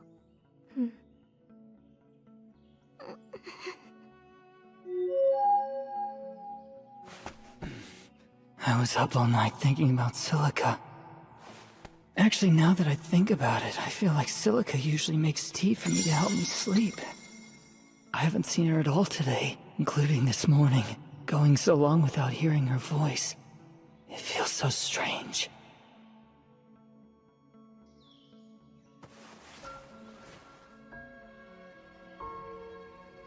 Silica? Sorry, just me. Charles! Miss Silica did always cover you with a blanket like that. Your Highness is here too? It's true. Silica has always been helpful to me in so many ways, but I just never noticed it at all. You're right indeed. Maybe you should say something similar to the lady herself, don't you think?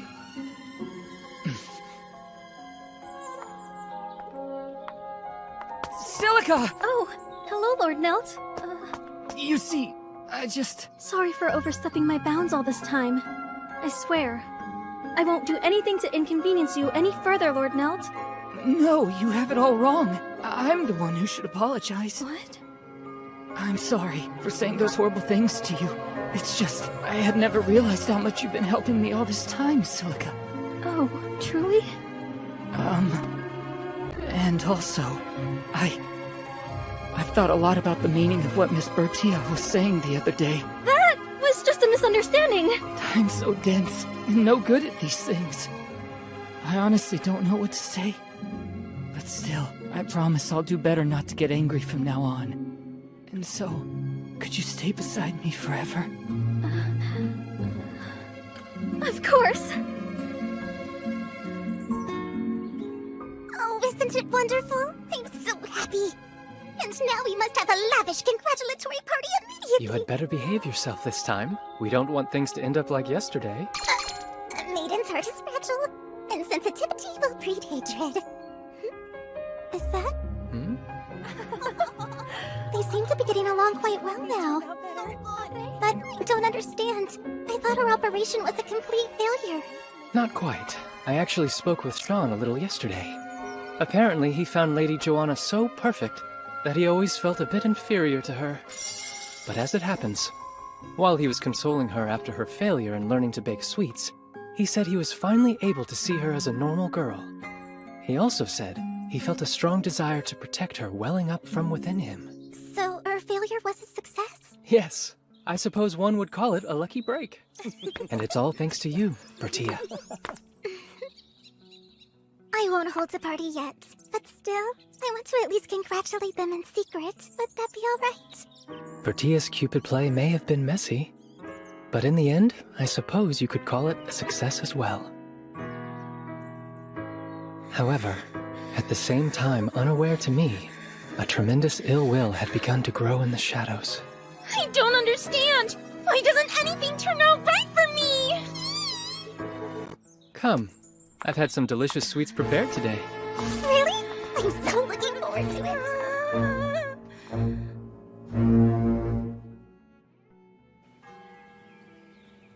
There's so many places I want to visit. Even just looking at all of them is fun. Right? I've heard Lady Bertia was the brains behind this guide, as one would have expected. Actually, I've heard her attendants are the true authors. Lady Hironia? The truth is, she is a bully who's making me the target of her malicious campaign. Lady Bertia's been harassing you. I don't quite understand. It's quite easy to see why. Obviously, she's jealous of my beauty and popularity.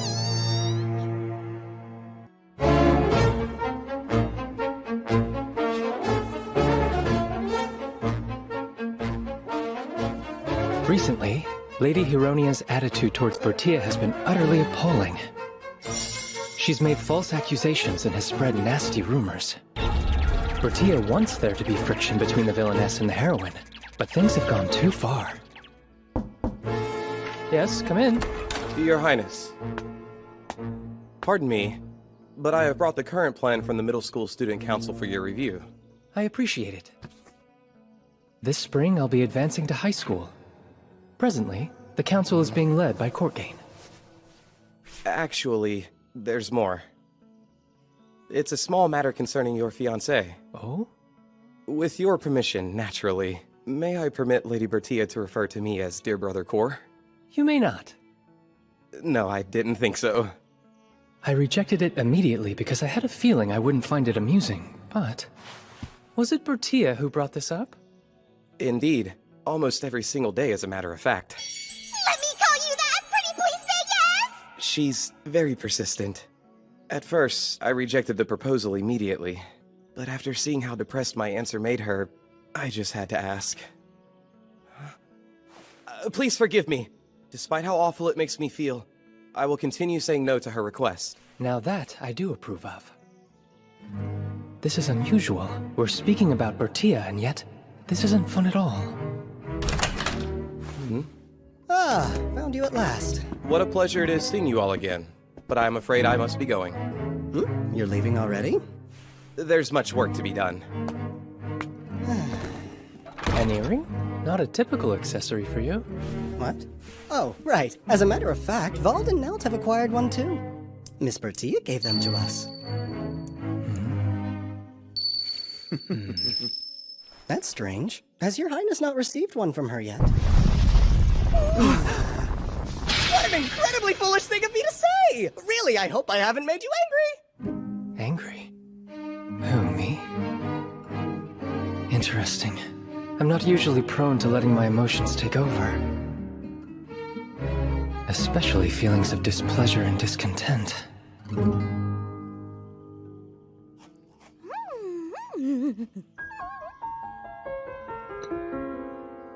By the way, is it true you've been begging Courtgain to let you call him your dear brother, Cor? Yep, 100%. Unlike in the actual game, I am not his adopted little sister. I'm merely but a distant relative. Clever, huh? By taking on the role of a younger sibling, I'll be able to block all of his interactions with the heroine. An odd line of thinking, since you're actively trying to force her and I together. Actually, in my previous life, I didn't have siblings, so I've always longed for that relationship. If that's what you're looking for, feel free to start referring to me as Dear Brother Cecil.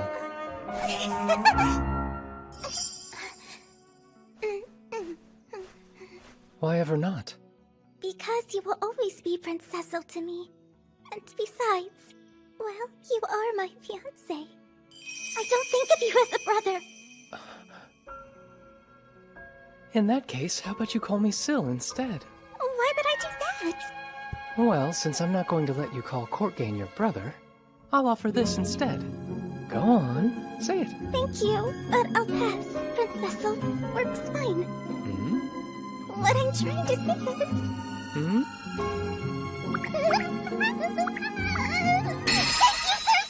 is... I knew you could do it. One more matter, Bertia. I believe that there's a gift you've been keeping from me? Not by following you. Whatever could you mean? When I found out you had excluded me, I confess my heart felt a bit crushed. No, I wasn't trying to. I just figured that your Highness wasn't interested, that was all. I need one, but I got a little overconfident with the design. I do need it. So you wouldn't mind if I accepted this, right? What? Your Highness! Wait, get that back! The color of the stones. They match our hair and eye colors. And that red chain, like a thread of destiny linking it all together. She thinks of the most adorable things. There is a rumor going around that you had imbued everybody's earrings with dark defense powers to protect them all against Hironia and her spirit's charm magic. Yes, but it's just... There is no need to protect your Highness from the heroine's light powers. So that is the reason I held on to it. Are you saying that you have no issue with me becoming a mere puppet? No, I would never wish that upon you! Good. Then to stay in control of my mind, I'll keep this earring close by. To retain free will and pursue a partner of my own volition. I completely agree. It's just that the design is a little much. I think it's wonderful. Let's see how it looks on you. What? I don't mind, but... May I do the honors?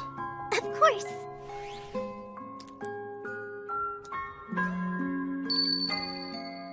Zeno, your assistance, please.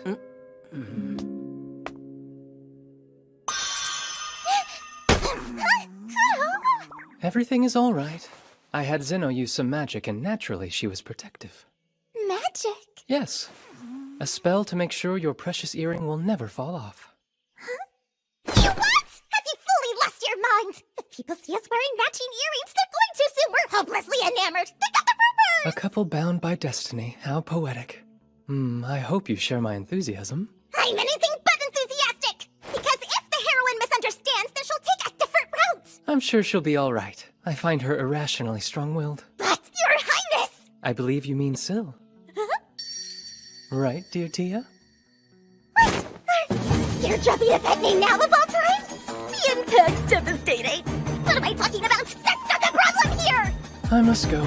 Afternoon classes are about to begin. Sweet Tia, how about we meet again, say tomorrow at breakfast? Syl!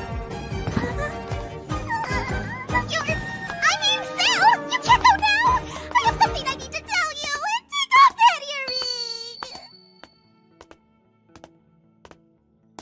As I thought, talking to Bertia directly instead of receiving news secondhand is 1,000 times more interesting. Prince Cecil? I have been entrusted to deliver this letter from His Majesty the King.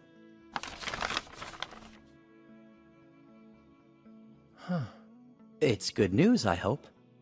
Actually, an order from my father. The next 4 months, I'm to study abroad in a neighboring country.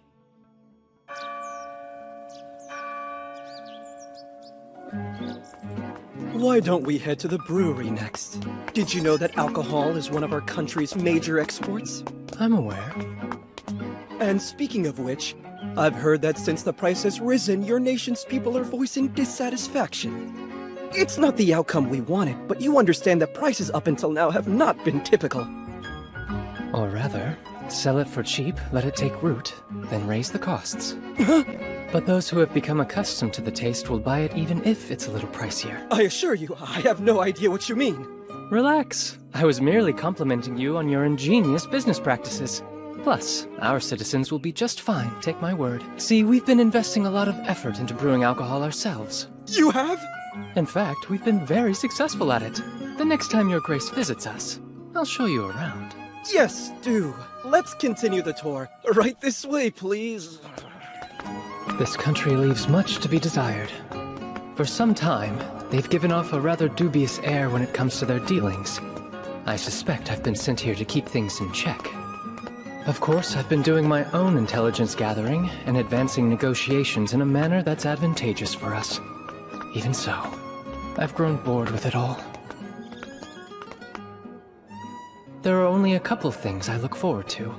My letters from Bertia, and the ones I receive from my eyes and ears back home. Prince Cecil, I hope this finds you well. I am, as always, doing just fine. Today the heroine was once again adorable and popular with everyone. Zeno, I'd like to see the messenger's report. Right. What follows is my report. In your Highness's absence, Lady Bertia's position has worsened. Hironia Inderon, through a series of charades, is trying to foist a number of indiscretions upon her. These include a torn-up textbook, dead bugs planted in loose-leaf tea, pebbles put into shoes, and other misconduct. The harassment is ceaseless. At the Academy, zealous supporters of Hironia and Lady Bertia's protectors find themselves engaged in constant conflict. No matter how conscientious those around her are, surely Tia realizes she's being targeted. If only she'd be honest and come to me for advice. I don't like this. Something about these recent attacks feels off. What do you find strange about them? Miss Hironia's motivation has always been to make Tia appear to be a villainess, but these tactics are more akin to bullying and feel out of character. If she was the one responsible, it would make her look like the villainess instead. I see your point. There's no subtlety to this behavior. In fact, it's become blatantly aggressive. Something about it is still gnawing at me. I think it's about time I heard a first-hand account. Sir Cecil! Welcome home! It's good to be back, Tia. So, did anything unusual happen while I was away? Nothing at all, nope! I've received reports. Tia, it would seem you have endured a number of difficulties recently. Oh, it's not what you think! These little pranks just show things are progressing in the right direction! Yep! Lady Hironia hasn't done anything wrong. We're engaged, and as your fiancé, I have a duty to protect you. So, you wouldn't mind, then, if I were to handle this matter myself? Denied! Please, Sir Cecil, don't do anything rash. And why not? Because how else am I going to become a first-rate villainess? If I'm to set the best example for evil, I can't rely on anyone. Just wait. After I've turned the tables on the heroine, you'll make your grand entrance and offer her loving comfort. I know. It's genius. Do that. And you'll grow closer in no time. Why is she protecting someone who's causing her harm? And why won't she rely on me? So you're telling me I should become more friendly with the one hurting my fiancé? Correction! Just your fiancé at the moment. If you don't side with the heroine, how is that going to look? Tia, will you please stop this? We are engaged. How many times must I repeat that? In my mind, you're the person I should be protecting, not her. And that is sort of the problem. Like I've mentioned before, you really shouldn't see me that way. Isn't that my decision to make? But if you do, your Highness and the heroine will be at odds with each other. That can't happen under any circumstances. So you're saying everything's just fine? And even if events escalate, you don't mind? I am a strong, independent woman, and I won't have you offering me any help, Sir Cecil. If that is what you truly want. Going so soon. I'm sorry. It seems I've suddenly lost my appetite. If you will excuse me. This is quite strange. What exactly am I so worked up about?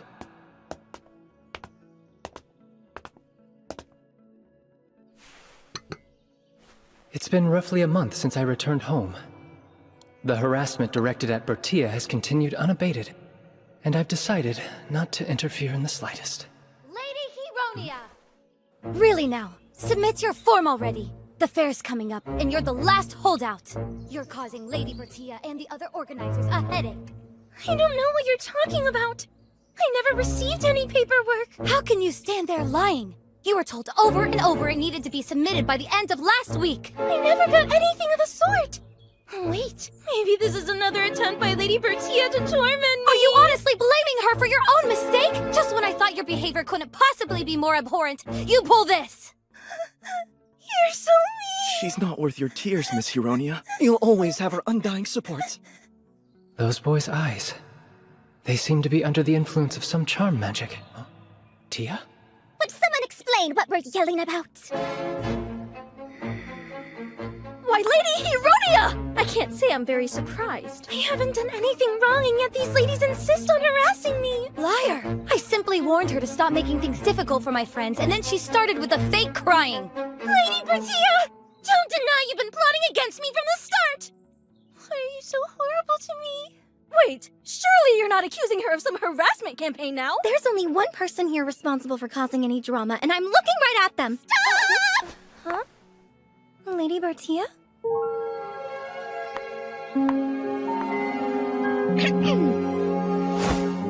I'm not some third-rate villainess who hides in the shadows. I confront my opponents out in the light on my own. Lady Hironia is my prey, and I'll face her head-on. Referring to her in that way is quite villainousy, if I do say so myself. And I thought you couldn't be more cruel. Magnificent as always, Lady Bertia. It doesn't matter how unfairly you're treated. You refuse to resort to backstabbing and confront your tormentor directly. How can someone be so virtuous? You care so much about us. When you saw how we were overcome with anger and jealousy, you selflessly intervened. Not only that, but the way you stepped in to make sure we didn't outnumber and attack Lady Hironia was so compassionate. That isn't... You've inspired us. Each day we're going to work hard to become kind, strong women just like you. You have our solemn word. Are you kidding? Am I the only one who sees her for who she really is?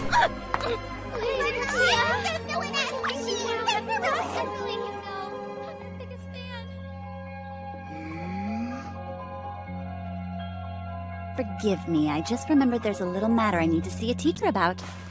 I must be on my way.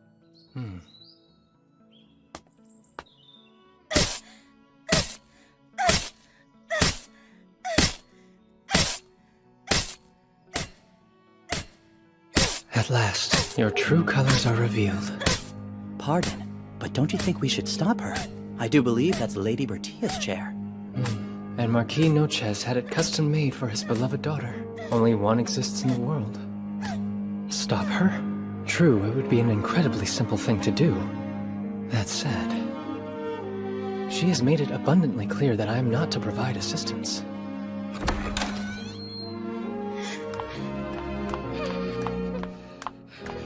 Feel free to keep this up. You'll be all the worse for it. I didn't intend to threaten her. When Tia said she wanted to handle this by herself, I planned to merely withdraw and observe from a distance. This whole entrusting others and not taking any action, I find it quite tedious. Zeno, if you would kindly see to Bertia's chair. Consider it done. I wonder, when will our prince learn to be honest with himself?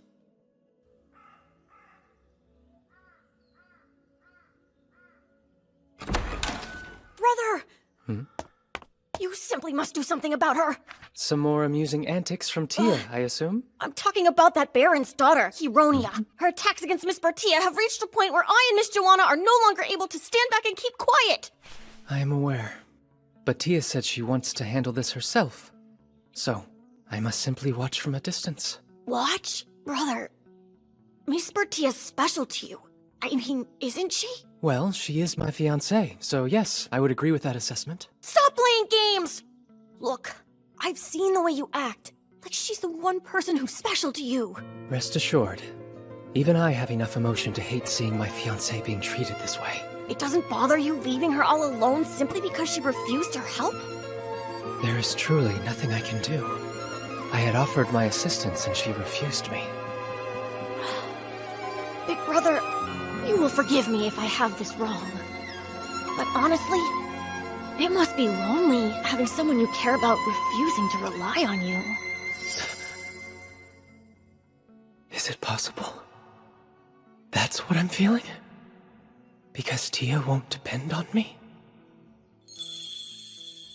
Your Highness! Charles? Your Highness, it's Miss Bertia. She has taken a fall down the staircase!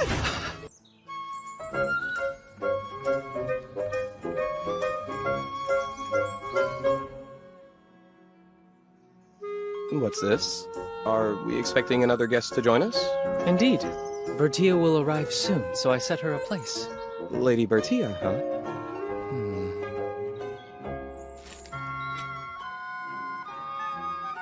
You know that Tia likes these sweets, so you gave her one of yours, didn't you? Lately, Courtgain's behavior towards her has noticeably changed. I'll have to do something before he surrenders completely.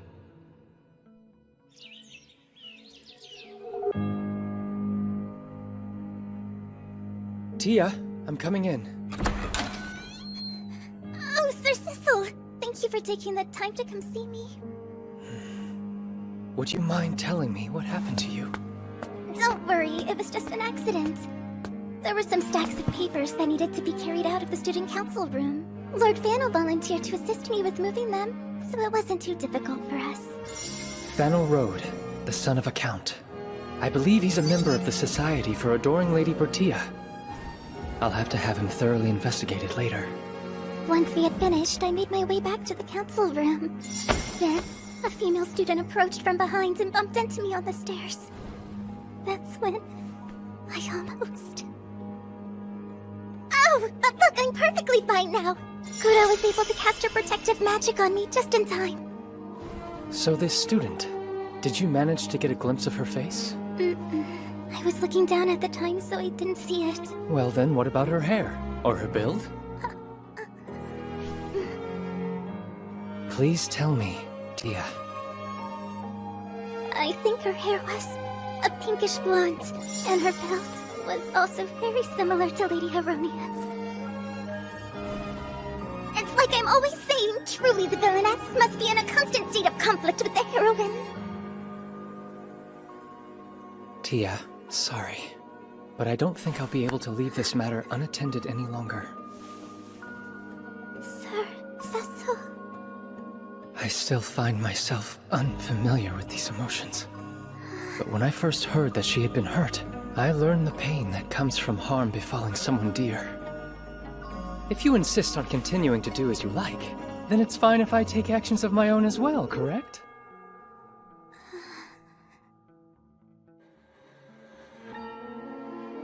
So what do you think? In order to enact this vengeance of mine, I'll be needing all of you to assist me. Well, if it is the bidding of your highness, I will be most delighted to do whatever it is you ask of me. Seems our great general has finally decided to make a move. Any lowly urchin who would dare to hurt our dear Lady Bertia must be shown they will be dealt with swiftly and efficiently. Yes, and I agree. Let's hurry and find Lady Hironia immediately, brother. Hold on. Your heart is in the right place, but Lady Hironia is not our perpetrator. What? Think about all of her previous actions. Her goal is to lower Tia's social standing. As of late, Tia has faced a more direct form of harassment, with this recent incident being the most egregious. Do you mean the real culprit is someone else? Precisely. Well then, who else could it possibly be? Miss Ilyn Silberts, a Viscount's daughter. Now, how shall we prepare this dish? Lady Bertia! Why is there a rumor going around that I maliciously pushed you down the stairs? Oh, whatever are you talking about? They say you fell down the stairs, but I bet you did it on purpose, didn't you? Just as I expected of a villainess. Oh my. Was this part of your plan as well? No, just a coincidence, but quite a convenient one. Today, we will carry out our plan. My conspirators have already lured Miss Ilyn to this courtyard completely unaware. As to what happened when Tia was pushed, it all became clear when I had Fennel investigated it. It appears Miss Ilyn harbors unrequited feelings for him. However, he is in the Society for Adoring Lady Bertia, and that's the reason for the recent bullying. On that particular day, as she was following Tia in order to further harass her, she saw the man she loved smiling adoringly. And so, overcome with rage, she pushed Tia. That appears to be the truth of it. Honestly, she has quite the nerve to do such a thing to my fiancé. Don't act so innocent! You planned this yourself, didn't you? That's my dear fiancé. Would you please cease your baseless accusations of her? Oh my, it's Prince Cecil! Greetings, Sir Cecil. Thank goodness you're here to save me, Your Highness! Lady Bertia has been trying to set me up! It might be best for me to keep my distance. Then again, it seems Kuro is able to nullify the magic's effects. But that can't be true. We haven't spoken about the incident out of consideration for everyone involved, so Tia could not have known that you were the rumored perpetrator. May I have your attention? I am sure you are all curious to learn the truth behind the rumors. Let's settle this now, so that there are no further misunderstandings.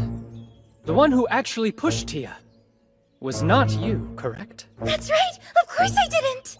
Tia testified that when she was pushed down the stairs, she saw a girl with the same hair color as you, Miss Hironia. However, she never said that she thought it was you. Isn't that right, Tia? If she wanted to, Tia could have simply blamed Miss Hironia, allowing her to become a true villainess. Interesting. It seems that someone has taken advantage of your well-known hostility towards Tia. Excuse me. I'm suddenly feeling ill, so I think I'll... But we can't get started without you here. Huh? Thank you, Fennel. You've been a great help. There's something I very much wanted to ask the culprit. Maliciously foisting your crimes on an innocent girl, and all that harassment against Tia. Was it truly so entertaining? Well, was it, Miss Illen Silberts, the Viscount's daughter?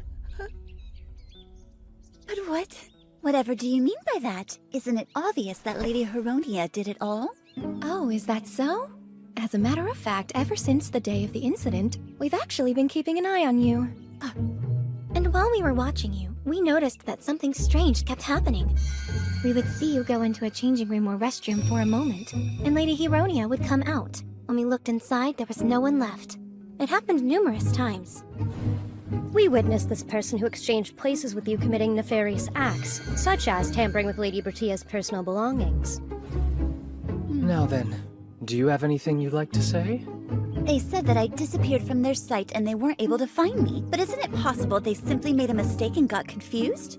Besides, by their own words, the perpetrator looked like Lady Heronia, right? Oh yes, I see. Well then, we'll need physical proof. All right, Nelt, go ahead. Understood.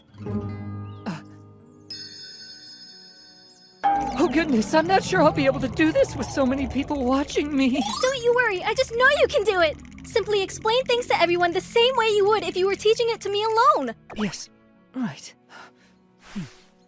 So you see, these fluids are extractions I made from moss and medicinal herbs. This one is mossolite and this one is alkali. This mossolite solution is colorless, transparent, and odorless. However, when mixed with this alkali solution, its color changes. This reaction is the result of a substance in the mossolite solution that was extracted from the moss. You don't need to explain everything! That's enough, Lord Nelt! Huh? Oh, right. Well, moving on. For the past few days, we've taken this mossolite solution and sprayed it all over a specific area in the girls' dormitories.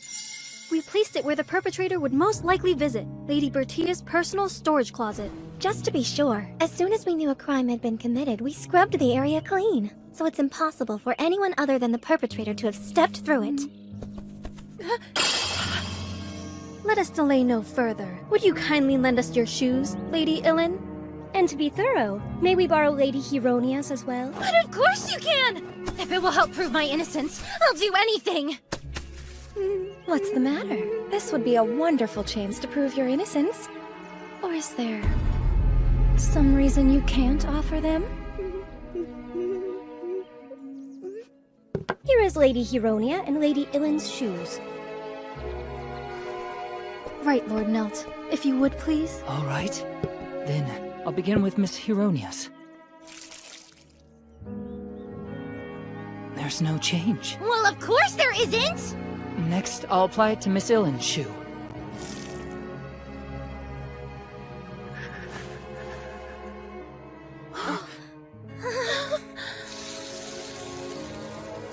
Well, would you look at that? The color changed.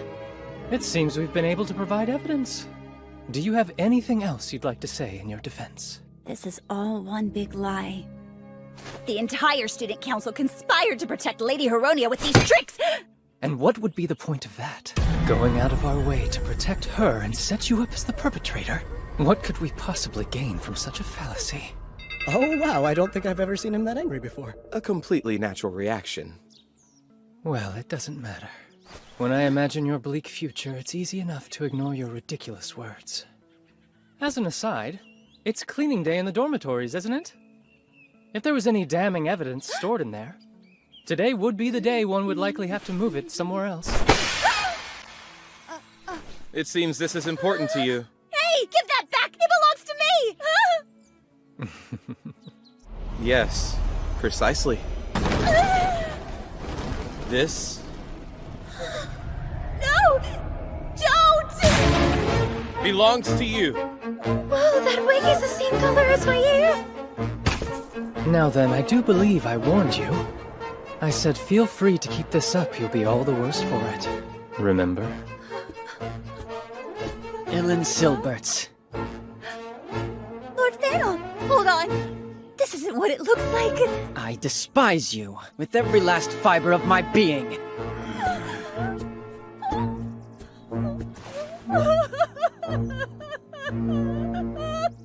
Now then, With that unpleasant business concluded, shall we be off, Tia? Oh, alright. Just a minute! Why aren't you comforting me? I'm a victim here too! But that's not my responsibility, now is it? You must be exhausted after this ordeal. You keep meddling and screwing everything up. Why would you even act as a mediator between the rival noble girls and the captured targets in the first place? Don't you know how to behave like a proper villainess and make them hate you? Sure, but I was only doing that for Princessel's sake, so... You don't get it, do you? Well, it might be different for the other targets, but Prince Cecil will never find happiness unless he's with me. You can never replace me. Or did it slip your mind that I am the Maiden of Destiny? Maiden of Destiny? Does that mean there's some reason the heroine and I must end up together? This world was created for me to shine! Mark my words, you third-rate villainess. Someday your prince will be mine!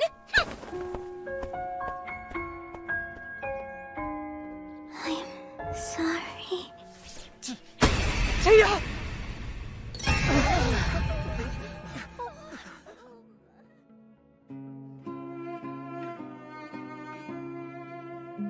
It's my fault. I should have been more attentive. She's been under constant stress. Despite her efforts to mask the anxiety, ever since she was pushed down the staircase, she just hasn't been able to sleep. She's too precious to lose. One of the few people in this lifetime who can entertain me. I can't let her waste away like this. Sir Cecil, you're here? Yes, everything is all right now. I don't want to wake up from this dream. Tia, you had a lot of people concerned about your welfare. I did, but I'm fine, see? You collapsed from a lack of sleep and fatigue. Am I allowed to let everyone else in? Everyone? Please, come right in! Excuse us. We were all worried sick about you, Lady Bertia. If you have trouble sleeping, tell me and I'll send you some herbal tea which should calm down your nerves. Sorry, I had no idea you cared so deeply about me. But really, I don't deserve this. All of us here are on your side. No need to keep your problems bottled up. Really? Well, I promise I'll keep working my hardest. Oh no, you're resting. But for now, while I'm stuck here recovering, I'll try to understand why everybody's being so encouraging. Well, I suppose that's a good start. This is how it should be, whenever Tia is around. She's able to create this atmosphere that makes it impossible for me to stop admiring her. Everyone, your attention! The festivities are about to begin! It's with great honor, I, Sean Turquoise Alfasta, your council president, declare that the first Helm Academy Middle School Division Culture Fair has officially started! Today is a day for making memories. The culture fair proposed by Bertia is underway. I should seek out some amusement, seeing how I was invited and all. You're not going to enjoy the festival, but to enjoy Lady Bertia, who's enjoying the festival. Your Highness, I had a feeling you would show up. Miss Joanna, come to see my brother's gallant figure? Indeed, I found Prince Sean's opening declaration to be absolutely magnificent. May I join you until our respective partners are free? It would be my honor. I'd like to make an additional report regarding Miss Ilin. The stair incident is being treated as an attempted murder, and a judiciary has now stepped in. Currently, she's in a prison cell, while her other crimes are being investigated. An entirely reasonable outcome. To tell you the truth, when I first met Lady Bertia, I felt what I would call a sense of unease. After all, when someone as kind as her faced your Highness's disinterested manner, wouldn't she feel hurt? But after seeing you at the tea party, my unfounded fears vanished. And well, to be frank, I think the person you currently are is much more charming than who you used to be. Please promise me, you'll make Lady Bertia very happy. I have every intention of doing so. Oh? What's this? It's a polling station. When the festival concludes, whoever receives the most votes will win Best Couple. Since it's solely for the middle school department, Lord Charles and Lady Anne couldn't participate in the contest, which is truly unfortunate. The best couple, you say? Well, that's bound to stir up some excitement. Sir Cecil! Sorry about keeping you waiting for so long. I know you're busy, but not being able to see you has left me quite lonely. At last, we can have a moment together, my darling Tia. Lonely? Why's that? I've brought you some of these delicious-looking sweets that they were selling at the culture fair. Well, in that case...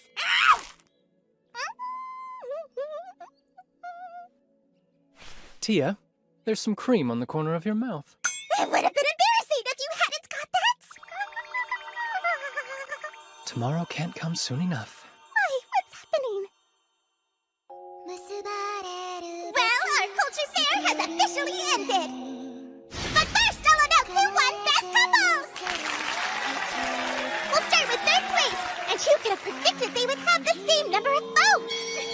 Lord Bald and Lady Cynthia, tied with Lord Nels and Lady Silica.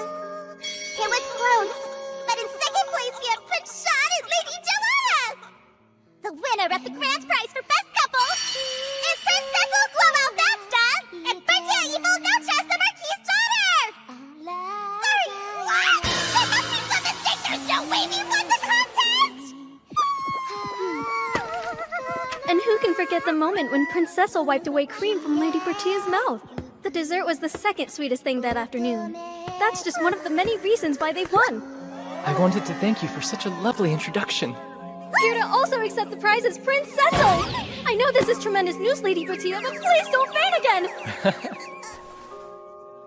We just wanted you to know being celebrated as best couple makes us incredibly happy. We promise to continue to respect one another so that everyone at this school will continue to look up to us.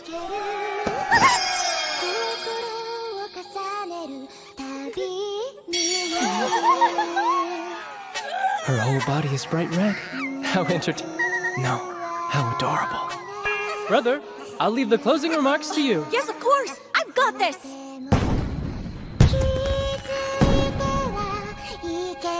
How cruel of you! The tables get turned on me at next year's graduation party. That's when you and the heroine end up happily ever after.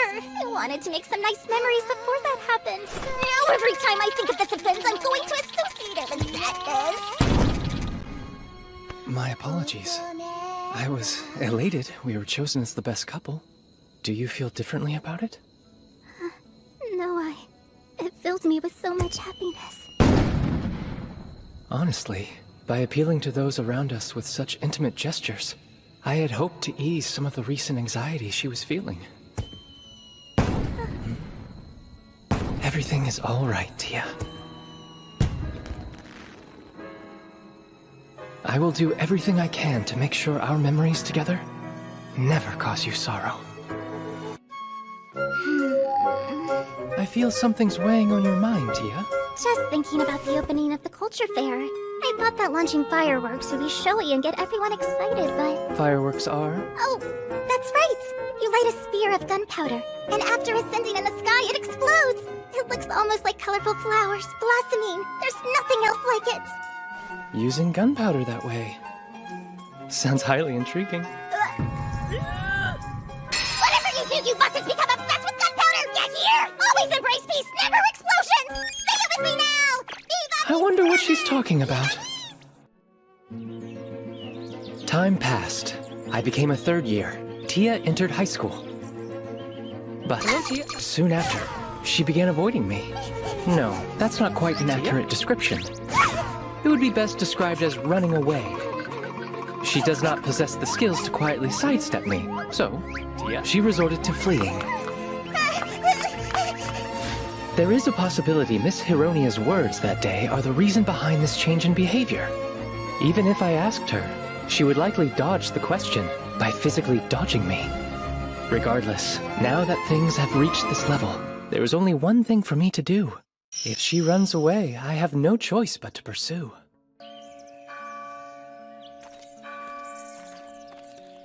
Tia?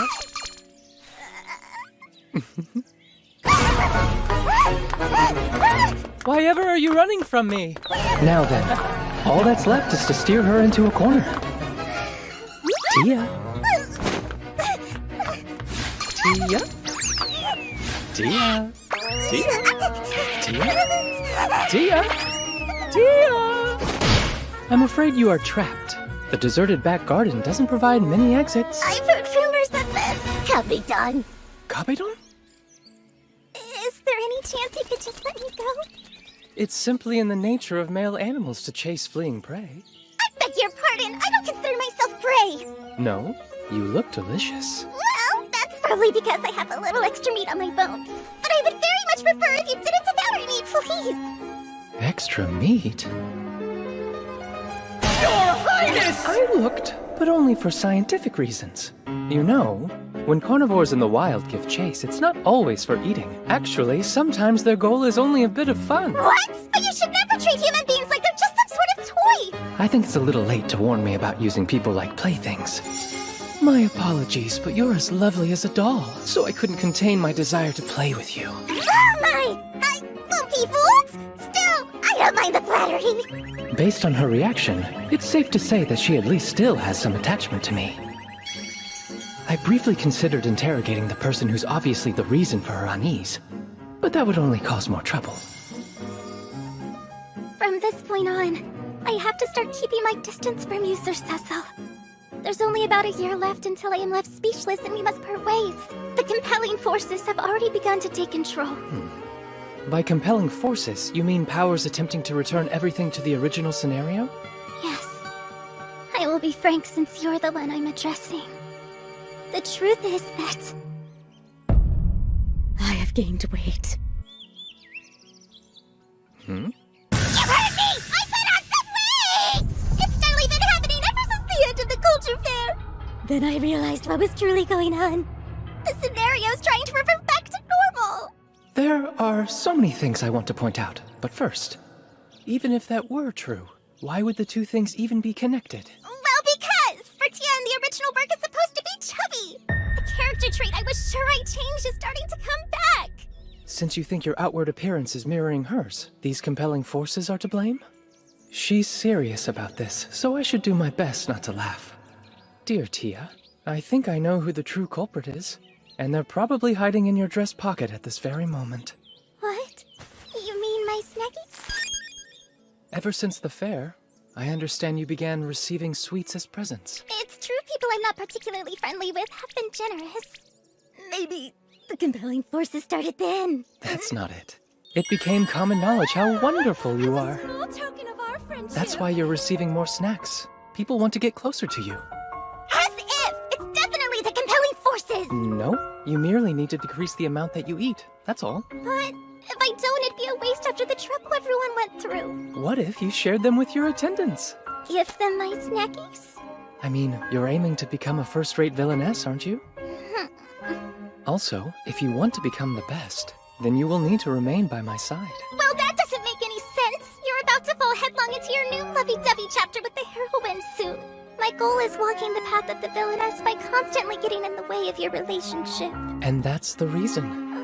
How else are you going to achieve that distinction, Tia? That is, unless you're absolutely desperate to keep me all to yourself. Don't you understand? Only then will you truly be standing in the heroine's way. But if I become any closer to you than this, in the end, when you treat me coldly and I have to leave, I doubt I'll be able to endure it.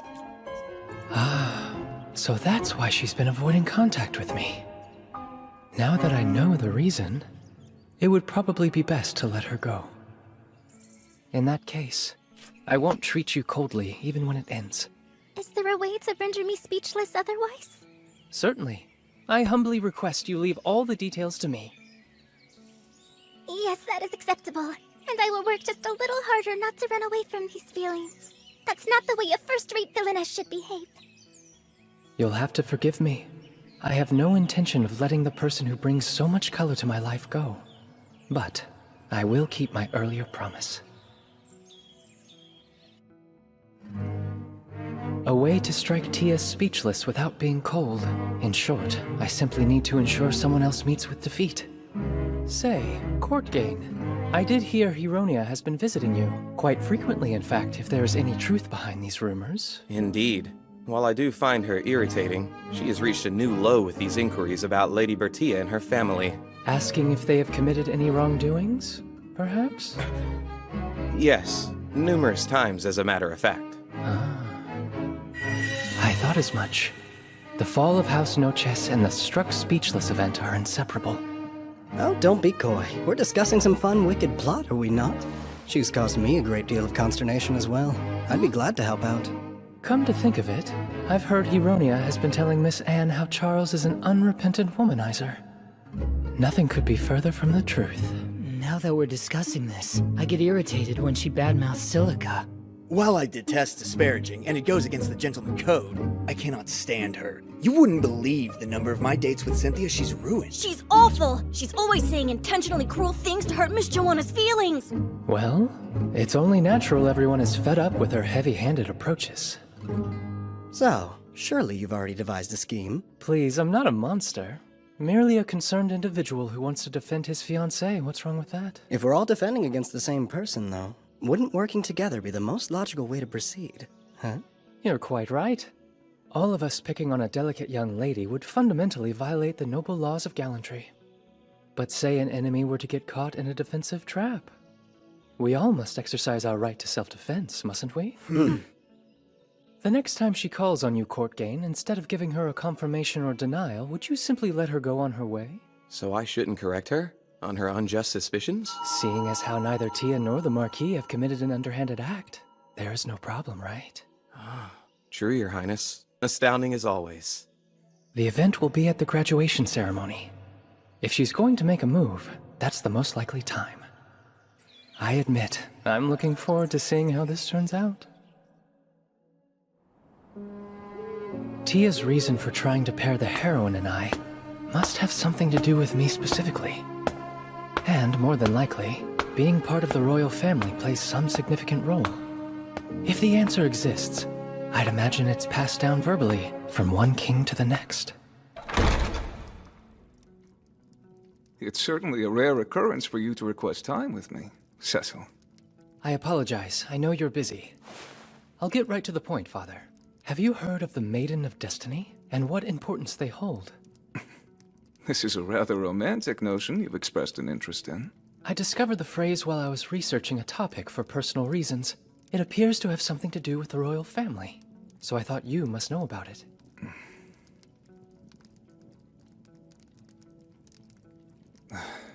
I was hoping you might give away a bit more as to why you're asking me. But that smile of yours is inscrutable. The truth is, it is a rather nonsensical prophecy. Someone has claimed to be this so-called Maiden of Destiny and holds sway over me. Apologies, but I am unfamiliar with it. There are legends of saints and battle maidens involved with our family, but nothing like you mentioned. I had no idea. Yes, it is the truth. I can tell my father is being honest. In that case, perhaps there was no real meaning behind her words. It's not like you to give up easily, especially when your interest is sparked, which is obviously the case here. It is a prediction that makes little sense. Despite saying she's your Maiden of Destiny? But of course, since I am already engaged to Bertia. Why are you acting so surprised? You were the one who decided that. I see. Yes, that is correct. Say, Cecil. Yes, I'm listening. Are you enjoying your current everyday life? Yes, very much so. I find my fiancée to always be an endless source of entertainment. I'm happy to hear it. Particularly because it means I didn't make a mistake when I selected her as your bride. What is this discomfort I'm suddenly feeling? I suppose this is the part where I should say, amazing as always, Father. Feel free to praise me a little more, won't you? Well then, I'll take my leave now. Cecil, you are incredibly brilliant and bring me pride. Still, that doesn't mean that you are without your own worries.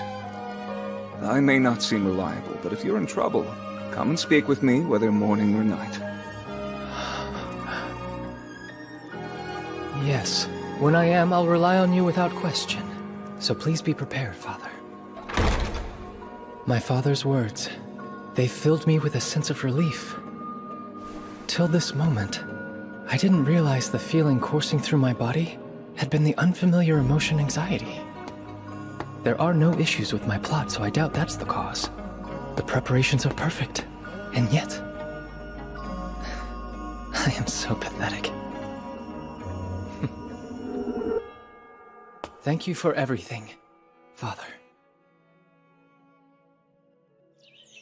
There are only 3 months left until my graduation.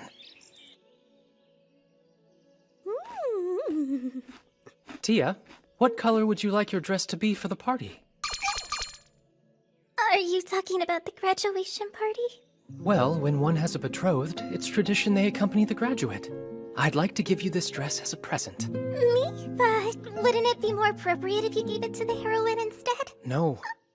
She doesn't factor into the equation. I'm asking my partner. Honestly, you're just being so... This isn't good. Lately, my mood has been rather unstable. Every action she takes leaves me shaken without my realizing it.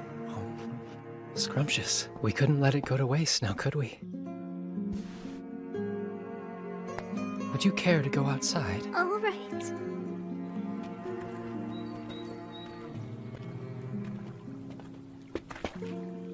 About your dress. What color would you prefer? The color? I'd like the design to match my outfit, so whatever you choose, I'll base mine around it. A soft, natural yellow, then. No! Actually, blue would... Wait, what am I saying? Right! A more fitting color! Something that a villainess would wear. Like red, or black! I'm curious. Why won't your usual yellow do? Have you already grown tired of the color? I'm such an idiot. I'm afraid of the very words I speak. I mean, I love yellow. And blue. The color of a clear night sky feels so magical to me. That's exactly why I don't want to wear them. Those colors contain so many precious memories. I don't want them painted over with sadness.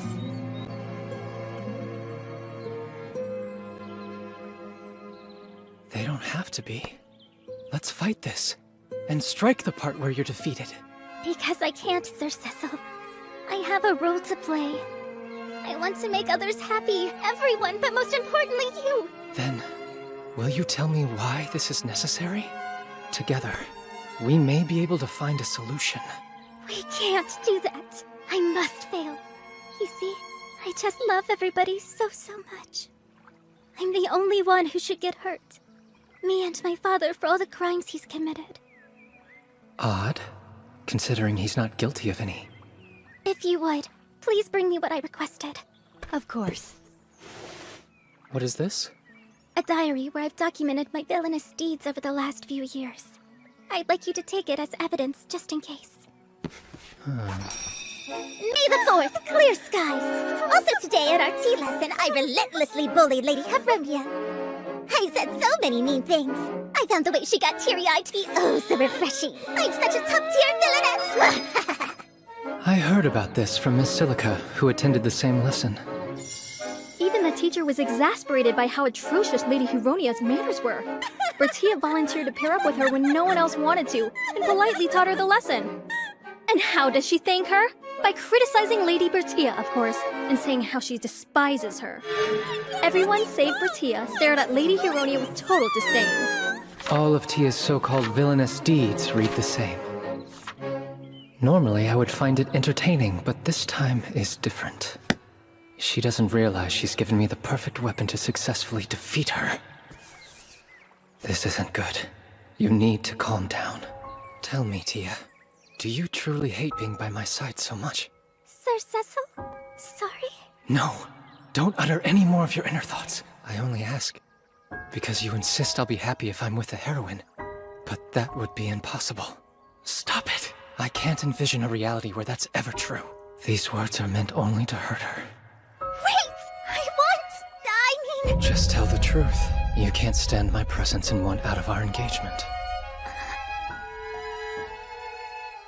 No, that isn't true at all! Then why do you keep running away from me? It's not like I want to leave you!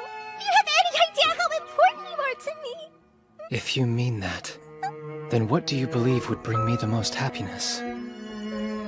What do I believe? You and the heroine married. I hate you. For the first time in my life, I've detested someone. Why does it have to be you? I don't know why you continue believing in something so ridiculous. Because I know what destiny has in store for you. Well, I guess I don't have any say. Nobody does. It's supposed to be this way. Fine, then I'll just have to destroy that future for you. You can't! Let fate run its course! If you don't, then you'll regret it in the end! Not to be a braggart, but regret is an emotion I rarely find myself saddled with. Why don't you ever do what I say? I guarantee you'll find happiness if you listen! How can I when you won't provide me with your reason? Without one, I'm unable to make a decision. That's because... I know. You can't answer. I want you to tell me what troubles you. Then you crush my hopes that you'll ever rely on me. How utterly foolish. In my head, I'm thinking quite logically. But these variables called emotions seem to always get in the way. I'd prefer we end our discussion here. I'll decide on the dress's color without your input. Don't be like that! You're the one who started this game, Tia. I can picture the day we first met with so much clarity. Ever since then, you've proclaimed yourself to be a villainess. No matter how this ends, I have no doubt you'll see it through. I'm begging you, please. Please find happiness. Don't you worry. I will. Oh, and please stay by my side.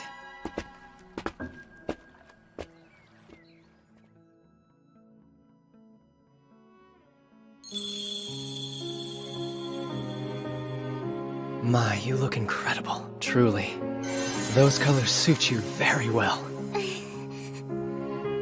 With the afternoon ceremony concluded, all of us are on standby. According to her attendants, after much deliberation, she decided to wear this dress for me. You know, Sir Cecil, today is... We're about to enter the hall. I'm going to be on stage for a while. You may feel a touch lonely. Wait for me.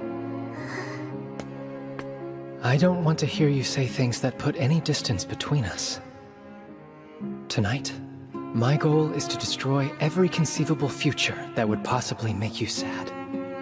That's why I ask you not rattle my emotions any more than you already have. It is time to enter the Great Hall, Your Highness.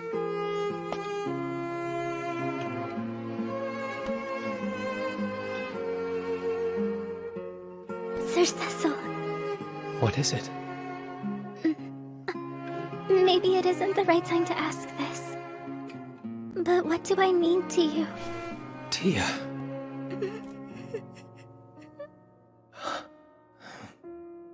I think you're the most adorable creature in the world. You're so lovely that...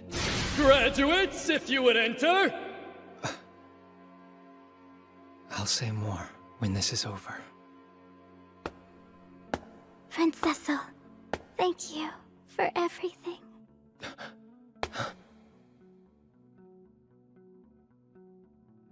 Your Highness, if you'd be so kind. Yes. I won't let it end here. I promise. You and I will continue onward, walking by each other's side. According to my self-proclaimed villainess fiancé, her role going forward is...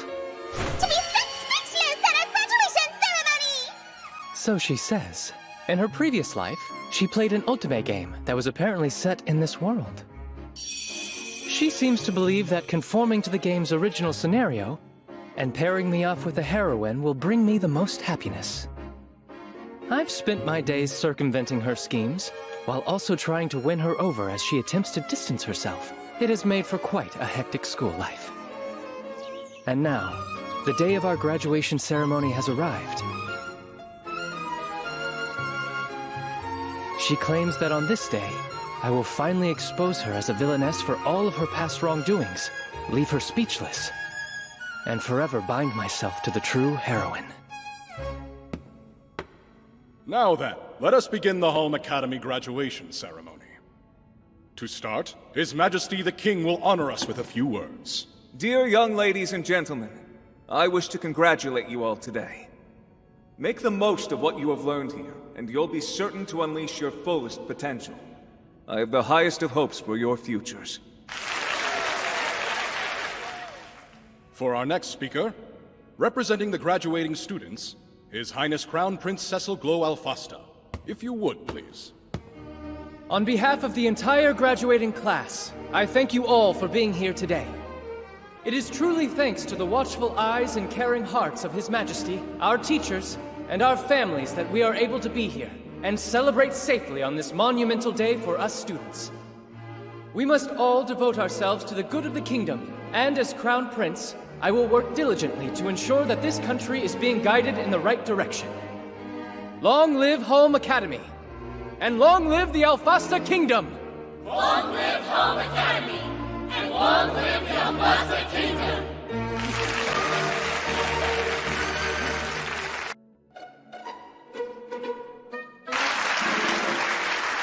Our son has grown into a fine man, hasn't he?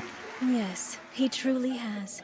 Though I do sometimes wish he could be more straightforward with his intentions. I would love to celebrate his graduation, and yet here I am filled with anxiety knowing what he has been planning. Yes, I too was taken aback by Cecil's plotting for the day.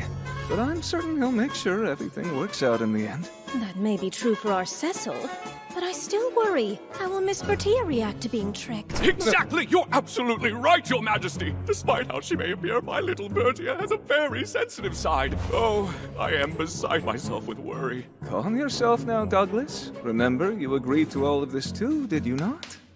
More importantly, the young lady in question is that girl, yes? Why didn't anyone of note come to escort me today? I've had to make do with these nameless background characters. Moving on now, we will have the passing of Student Council duties. Current Student Council President, Prince Cecil Glow Alfasta. And the next Student Council President, Courtgain Delis Vladir. Step forward. Right.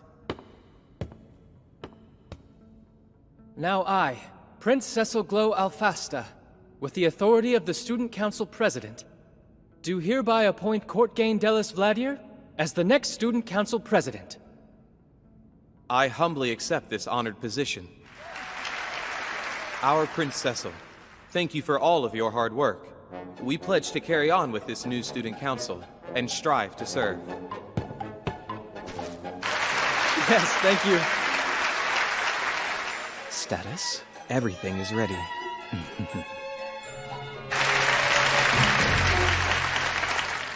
And now, I would like to make one more announcement in front of you all here.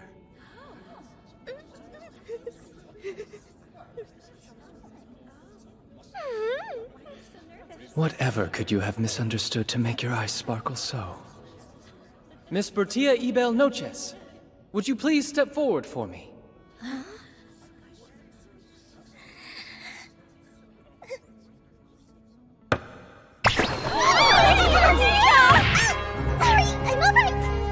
Oh, Bertia.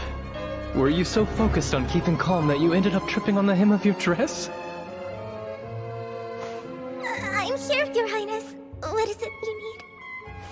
Bring it on, Prince Cecil. Really, let me have it. I'm sure that's what she's thinking right now. How odd. I believe I'm actually nervous. This is one of those pivotal moments that happens in life. Miss Bertia Ibel Noches, you have committed a grave crime. Oh God, what is it you're saying right now? Tia, could you please refrain from nearly speaking over me?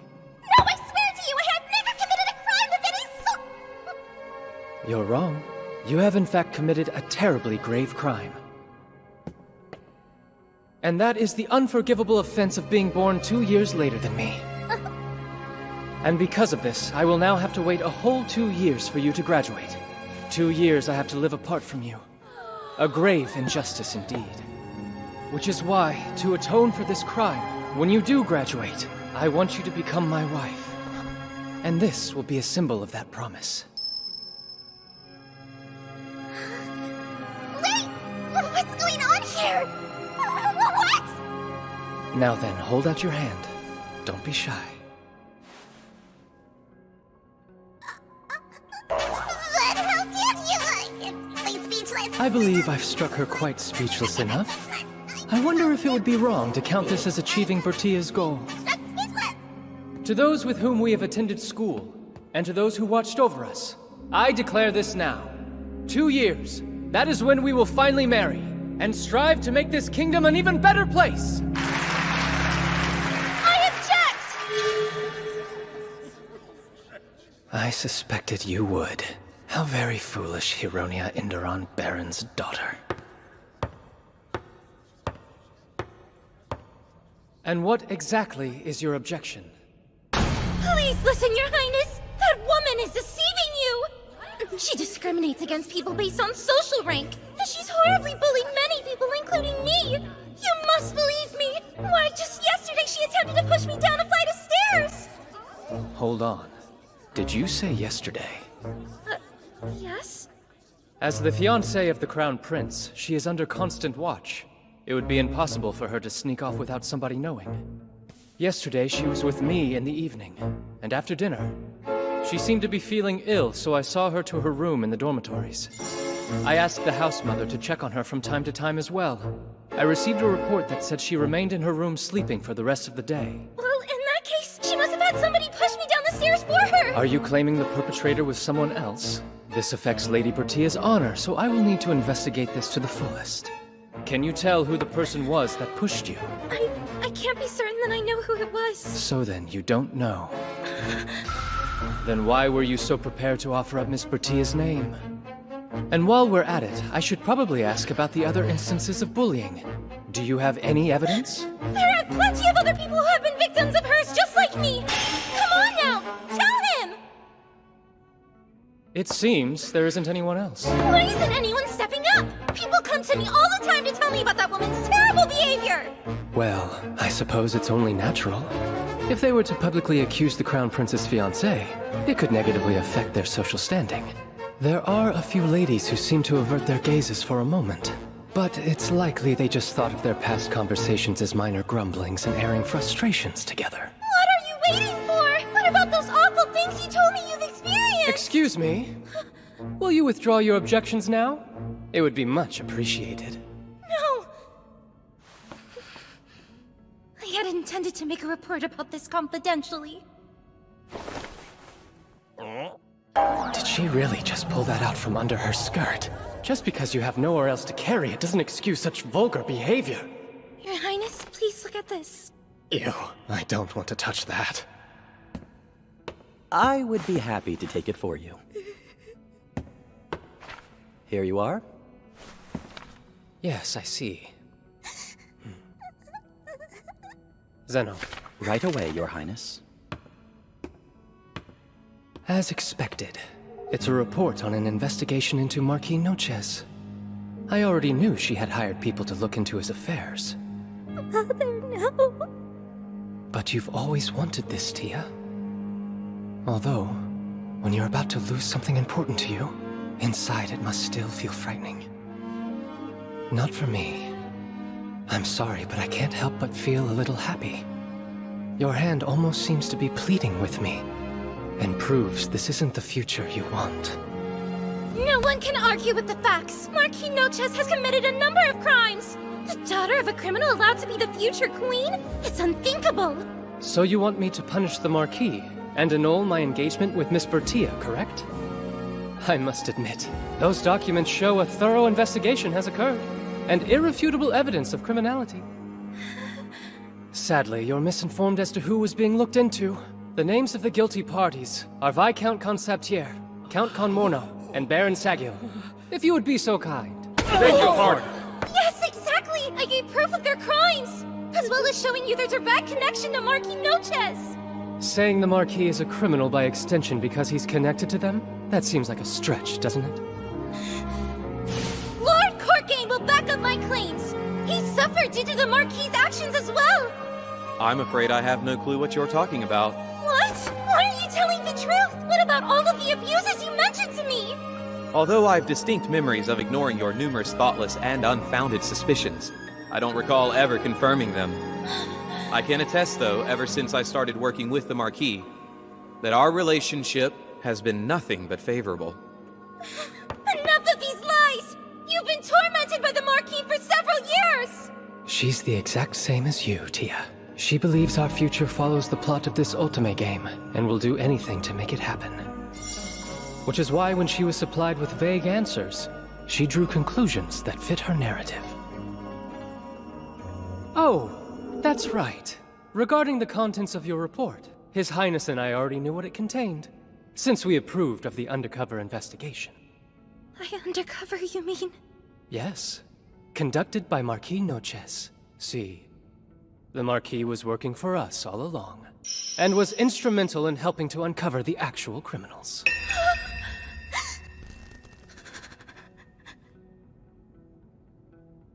No. Now then, seeing how your objections have been dispelled and shown to be mere misunderstandings, what shall be done? Attempting to discredit my fiancée and her father mustn't go unpunished.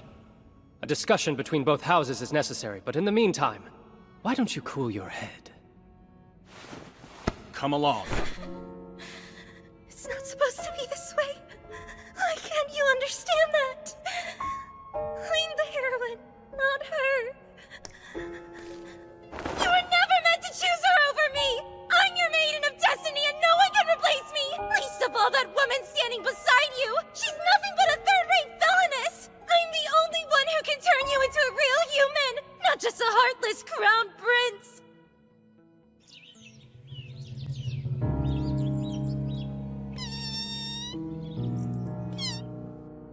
This whole time, I've done everything you wanted me to, haven't I? After the entrance ceremony, I showed up with Pichon! I took part and completed all the other events too! I don't understand why you constantly refuse me! Even today I came here wearing a yellow dress! I'm doing this for your sake! Yet you have the nerve to treat me with such hostility? How dare you speak to the Crown Prince that way? What an odd remark. I never once thought nor said I desired you to choose me. You're being delusional.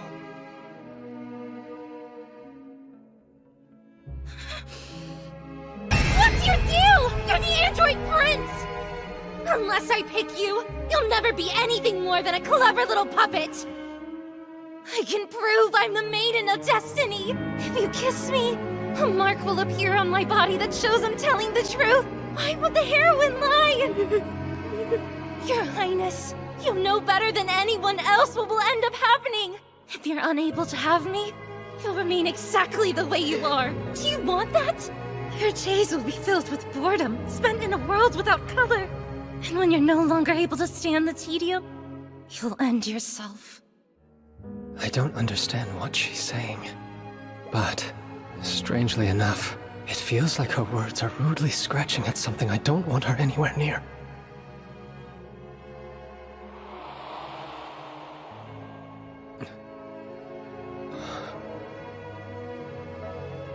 You can't. Don't listen to her. Did you think her words would have any effect on me? You're such a fool. But more than that, you're absolutely adorable. What are you waiting for? Take her away from here immediately! Sir! Let me go! Don't you get it? I'm a completely irreplaceable special person!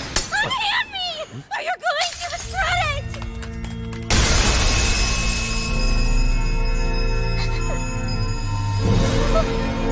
Your Highness, move!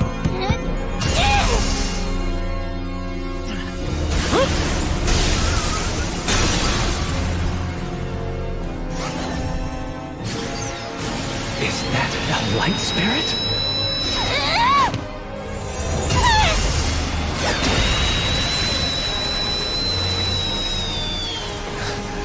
Its body is... Pichon!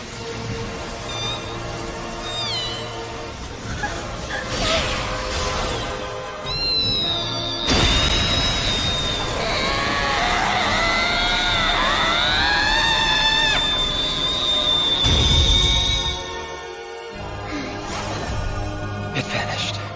Kuro, it's not over! Tia! Oh, well now. This could be slightly unfavorable. No!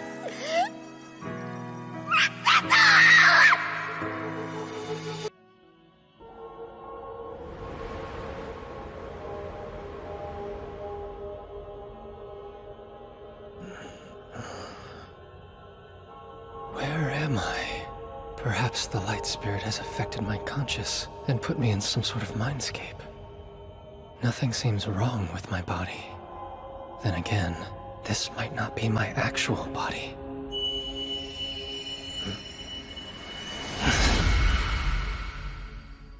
Cecil? Cecil? What's wrong? You seem dazed. I know you'll be meeting your fiancé for the first time, but you're not nervous, are you? Fiancé? Oh, that's right. Today I'll be introduced to Miss Bertia, who one day will be my wife. I'm terribly sorry, Your Majesty. It's possible I have butterflies, even though I don't really feel anxious at all. Yes, quite. Please show the Marquis in, and his daughter too. Sire. I welcome both of you. Especially you, Miss Bertia. If I'm correct, this is our first time meeting. It's an honor to make your acquaintance. I am the eldest daughter of Douglas Ebel Noches, who as you know is the head of the House of Noches. My name is Bertia Ebel Noches, Your Majesty. Well then, all that's left is for you two to get to know each other better. Cecil, if you would please, show Miss Bertia the grounds. Of course. Take my hand. Yesterday's rain has left everything a bit slippery. Oh, thank you. Her reaction is different than before. Before? I'm not myself today. This is the first time I've met her, and yet... I think about how lucky I am to be engaged to someone like you, and I'm overjoyed. Thank you. I too feel the same way. I'll become a woman worthy of your highness, and that's a promise. She seems like an ordinary young lady, unlike Miss Joanna. Is the cake not to your liking? Oh, that's not why I'm not eating. It's just that being able to meet you is overwhelming for me. What a compliment. I'd heard she likes cake, so I had the chefs exercise their talents. But oh well. So, Highness, what do you think? Of what? My father has made his decision. All I need to do is abide by it. If there are no problems with her becoming the future queen, then all is well. Are you certain? Whatever young lady was chosen, I highly doubt it would make much of a difference. What was that? For some reason, it doesn't match my memory of our initial interaction. No, to be precise, Tia was the only thing that was entirely different. The real Tia is more... I'm warning you! I'm a first-rate villainess, Prince Cecil! But there is one thing I can be certain of. The young me in that memory was undeniably me.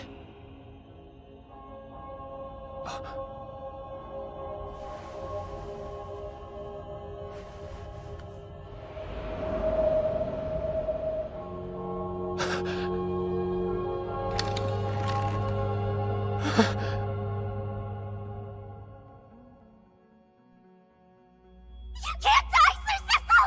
Please! Wake up! Sir Cecil! You have to hold on!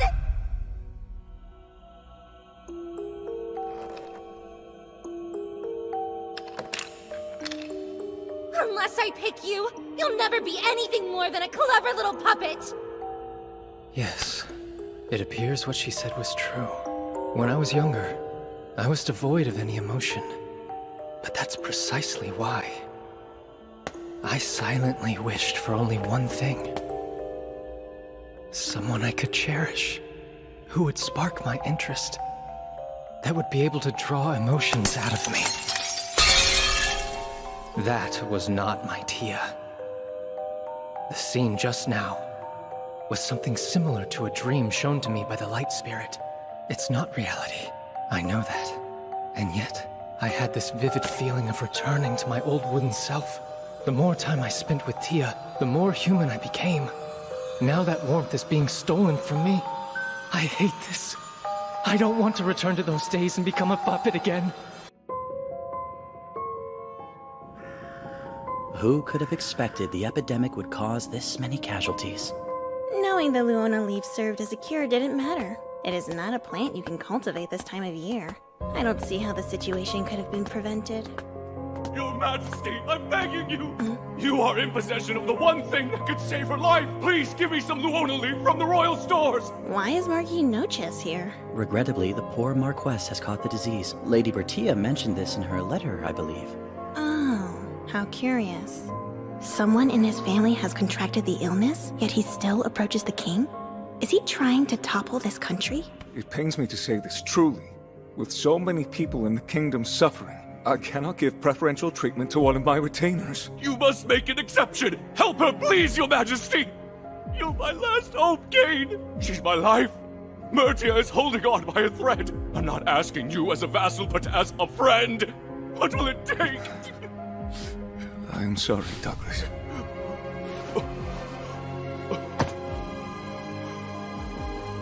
I can't give you Luona leaf, but I'll do whatever I can to help.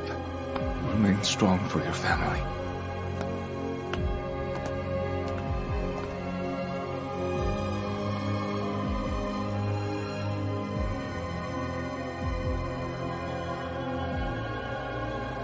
Father.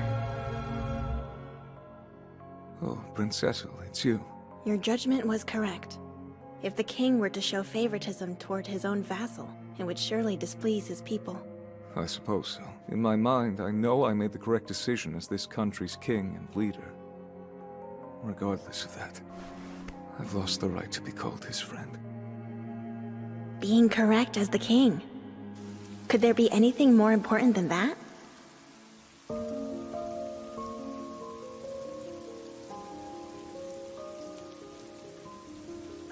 You're at peace now, Mother. Pardon? Marquis, Miss Bertia. Your Highness.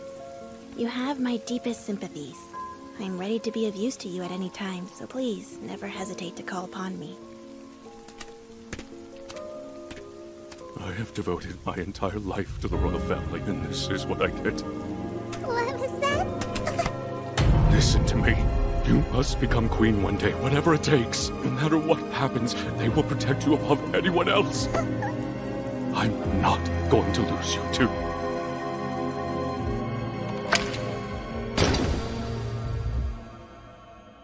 My legs have turned into that of a puppet's.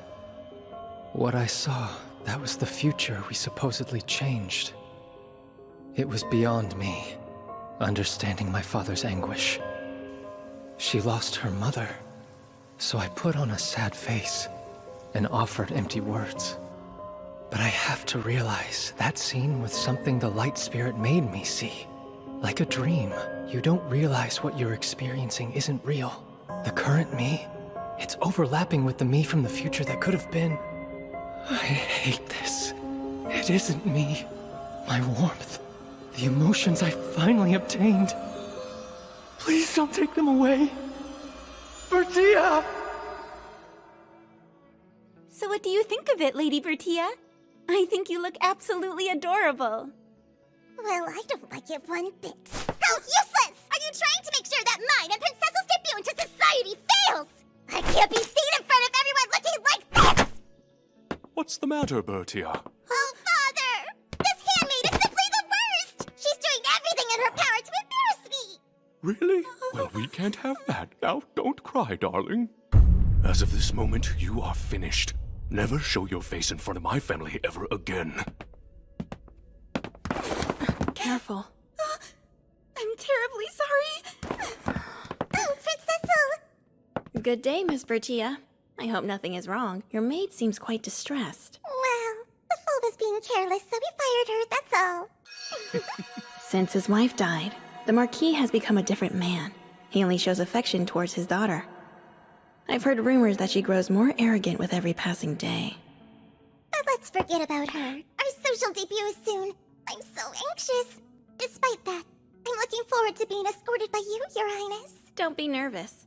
I'll make sure everything is in order, down to the most minute detail, Miss Bertia. Of course you take care of me. Yes, indeed. I'll see you later. Soon, please. Seems, for now, she's still amenable to me. All is well, so long as there aren't any major incidents. It would be difficult to break off the engagement. Anyway, have you noticed, Zeno, how it's always gloomy these days? The weather seems rather nice.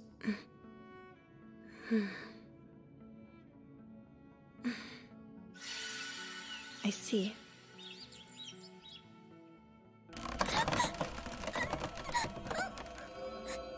I know you don't believe me, but I'm sorry. Really, really sorry. In the end, though, I promise you'll be happy. Your Highness, shall we be off? Yes. Tell me, has the bouquet been prepared? Without any difficulty. No doubt this will prove to be terribly boring. But if I skip my fiancé's tea party, it will only create problems later.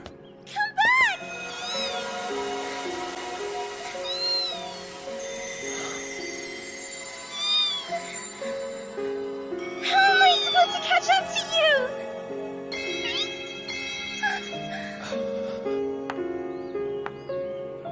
You stop flying so far ahead of me. That's unusual. Instead of keeping the bird in a cage, she's letting it fly free. Pardon? Are you new to this school? I'm sorry, but are you talking to me? Yes, I am. Are you going to attend the tea party, miss? I'd like to, but see, I'm from the countryside, so I don't really know anyone. Pichon and I are exploring the school. The two of us are inseparable. Pichon? Is that the bird's name? Zeno? Of course. Then allow me to be the first to congratulate you on your enrollment here. Thank you so very much.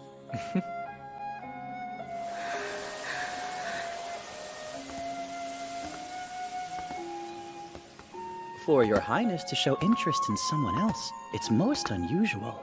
Is that so? It's rare to see a young lady frolicking with a bird. And at least in that way, it did pique my interest. This is as good a time as any to take a break. In that case, might I suggest looking at the roses growing in the courtyard? From what I hear, the Academy Director's wife likes them. Uh-huh. I've never given any thought to my preferences regarding flowers. The gardeners do their utmost to make sure that the roses bloom. It's only natural that the garden would be beautiful. Obviously, it's the result of their labor. So then, why is everyone always so grateful when observing flowers?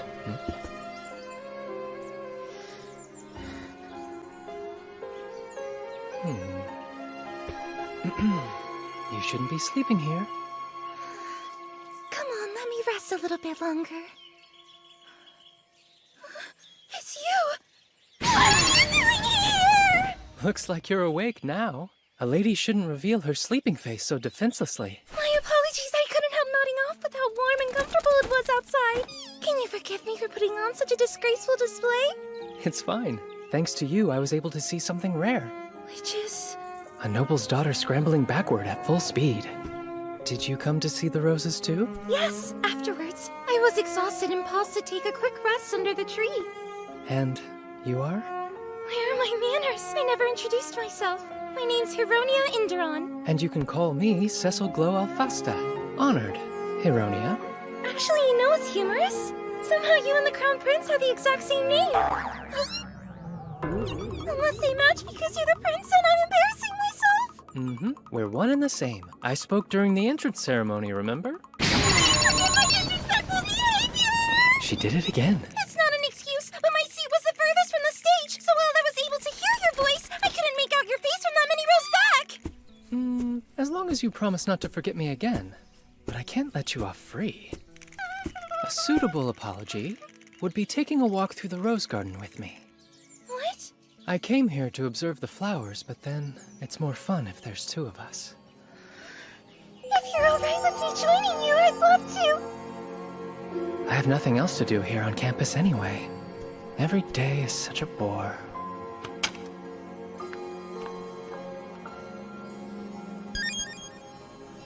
A young lady from the country who sleeps out in the open and has a bird for a friend.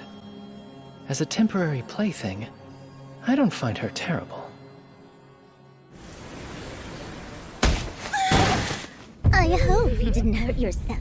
What a klutz getting in the way of my foot like that.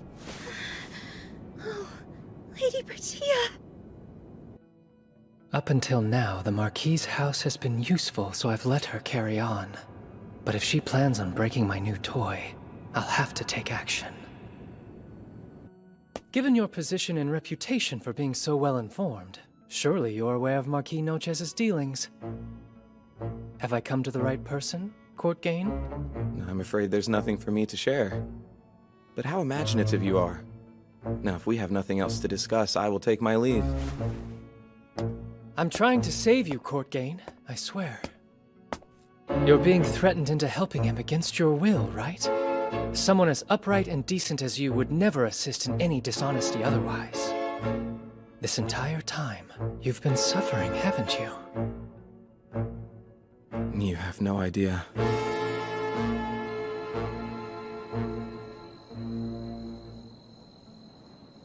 I'm pleased that you decided to show, Miss Hironia. Of course, Prince Cecil. How was your evening? While I wasn't looking, you became a proper noblewoman. When I first met you, you were running around chasing after a bird. The next occasion I saw you, you were napping under a tree inside the courtyard. That was so long ago, I was hoping you had forgotten it all! But that is who you are. If I may, I'd like to send you a dress. What? At tomorrow's graduation party, when you're standing beside me, will you promise me to wear it?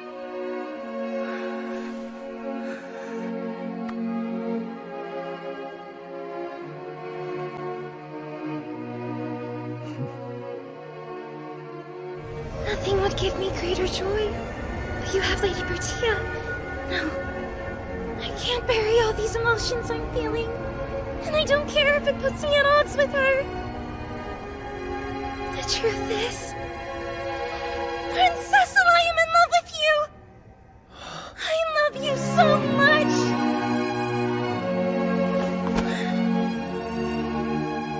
Up until now, I thought of her as interesting, and held some slight affection for her. But this sensation, like something feverishly hot, is welling up in my chest. Could it be what's commonly referred to as being in love? Whatever it might be, all I know is you are the toy that finally captured my interest. So please, don't betray my expectations.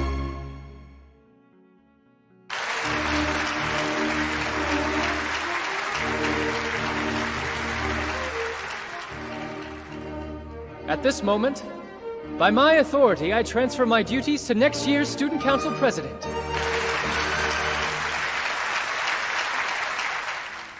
Now then, take heart, because there's a young lady in attendance who would like to make a confession.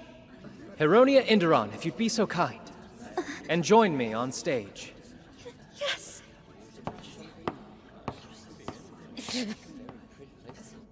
Last night, Bertia Ibel Noches, the Marquis' daughter, attempted to injure me, and almost succeeded in pushing me down the stairs.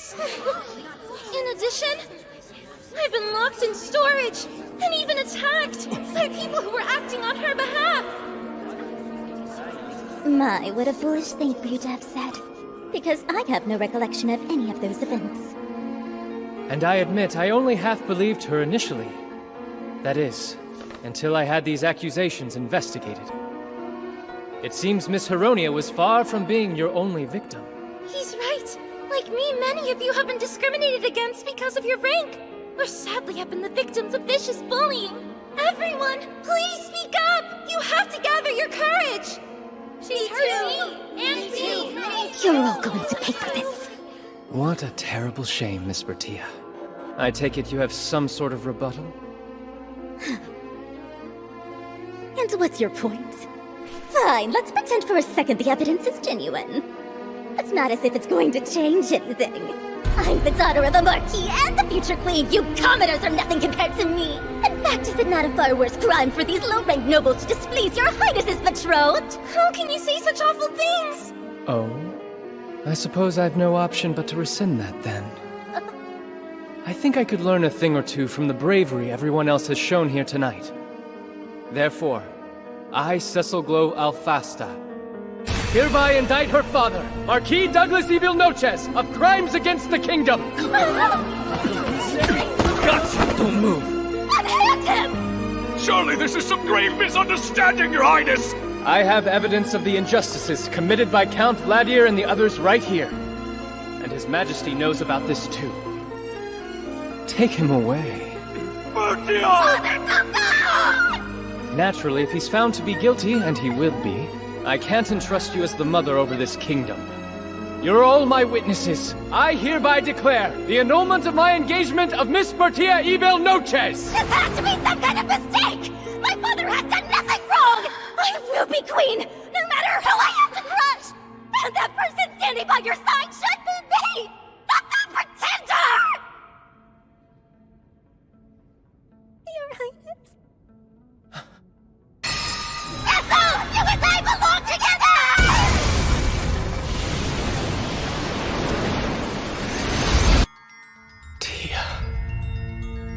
Your Highness? What's wrong?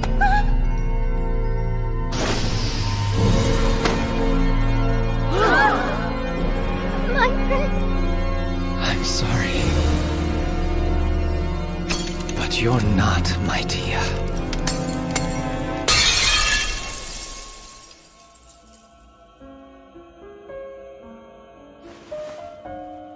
Have I finally escaped from that nightmare? The warmth in my chest that I felt being stolen away, it's here. This is it. The world where my Tia exists. I'm happy. I've never felt happier in my life. Tia never stopped giving me such truly rare experiences. Don't you think it's time you gave up? It doesn't matter how many illusions I'm shown. It won't change how I feel in my heart, little Pichan.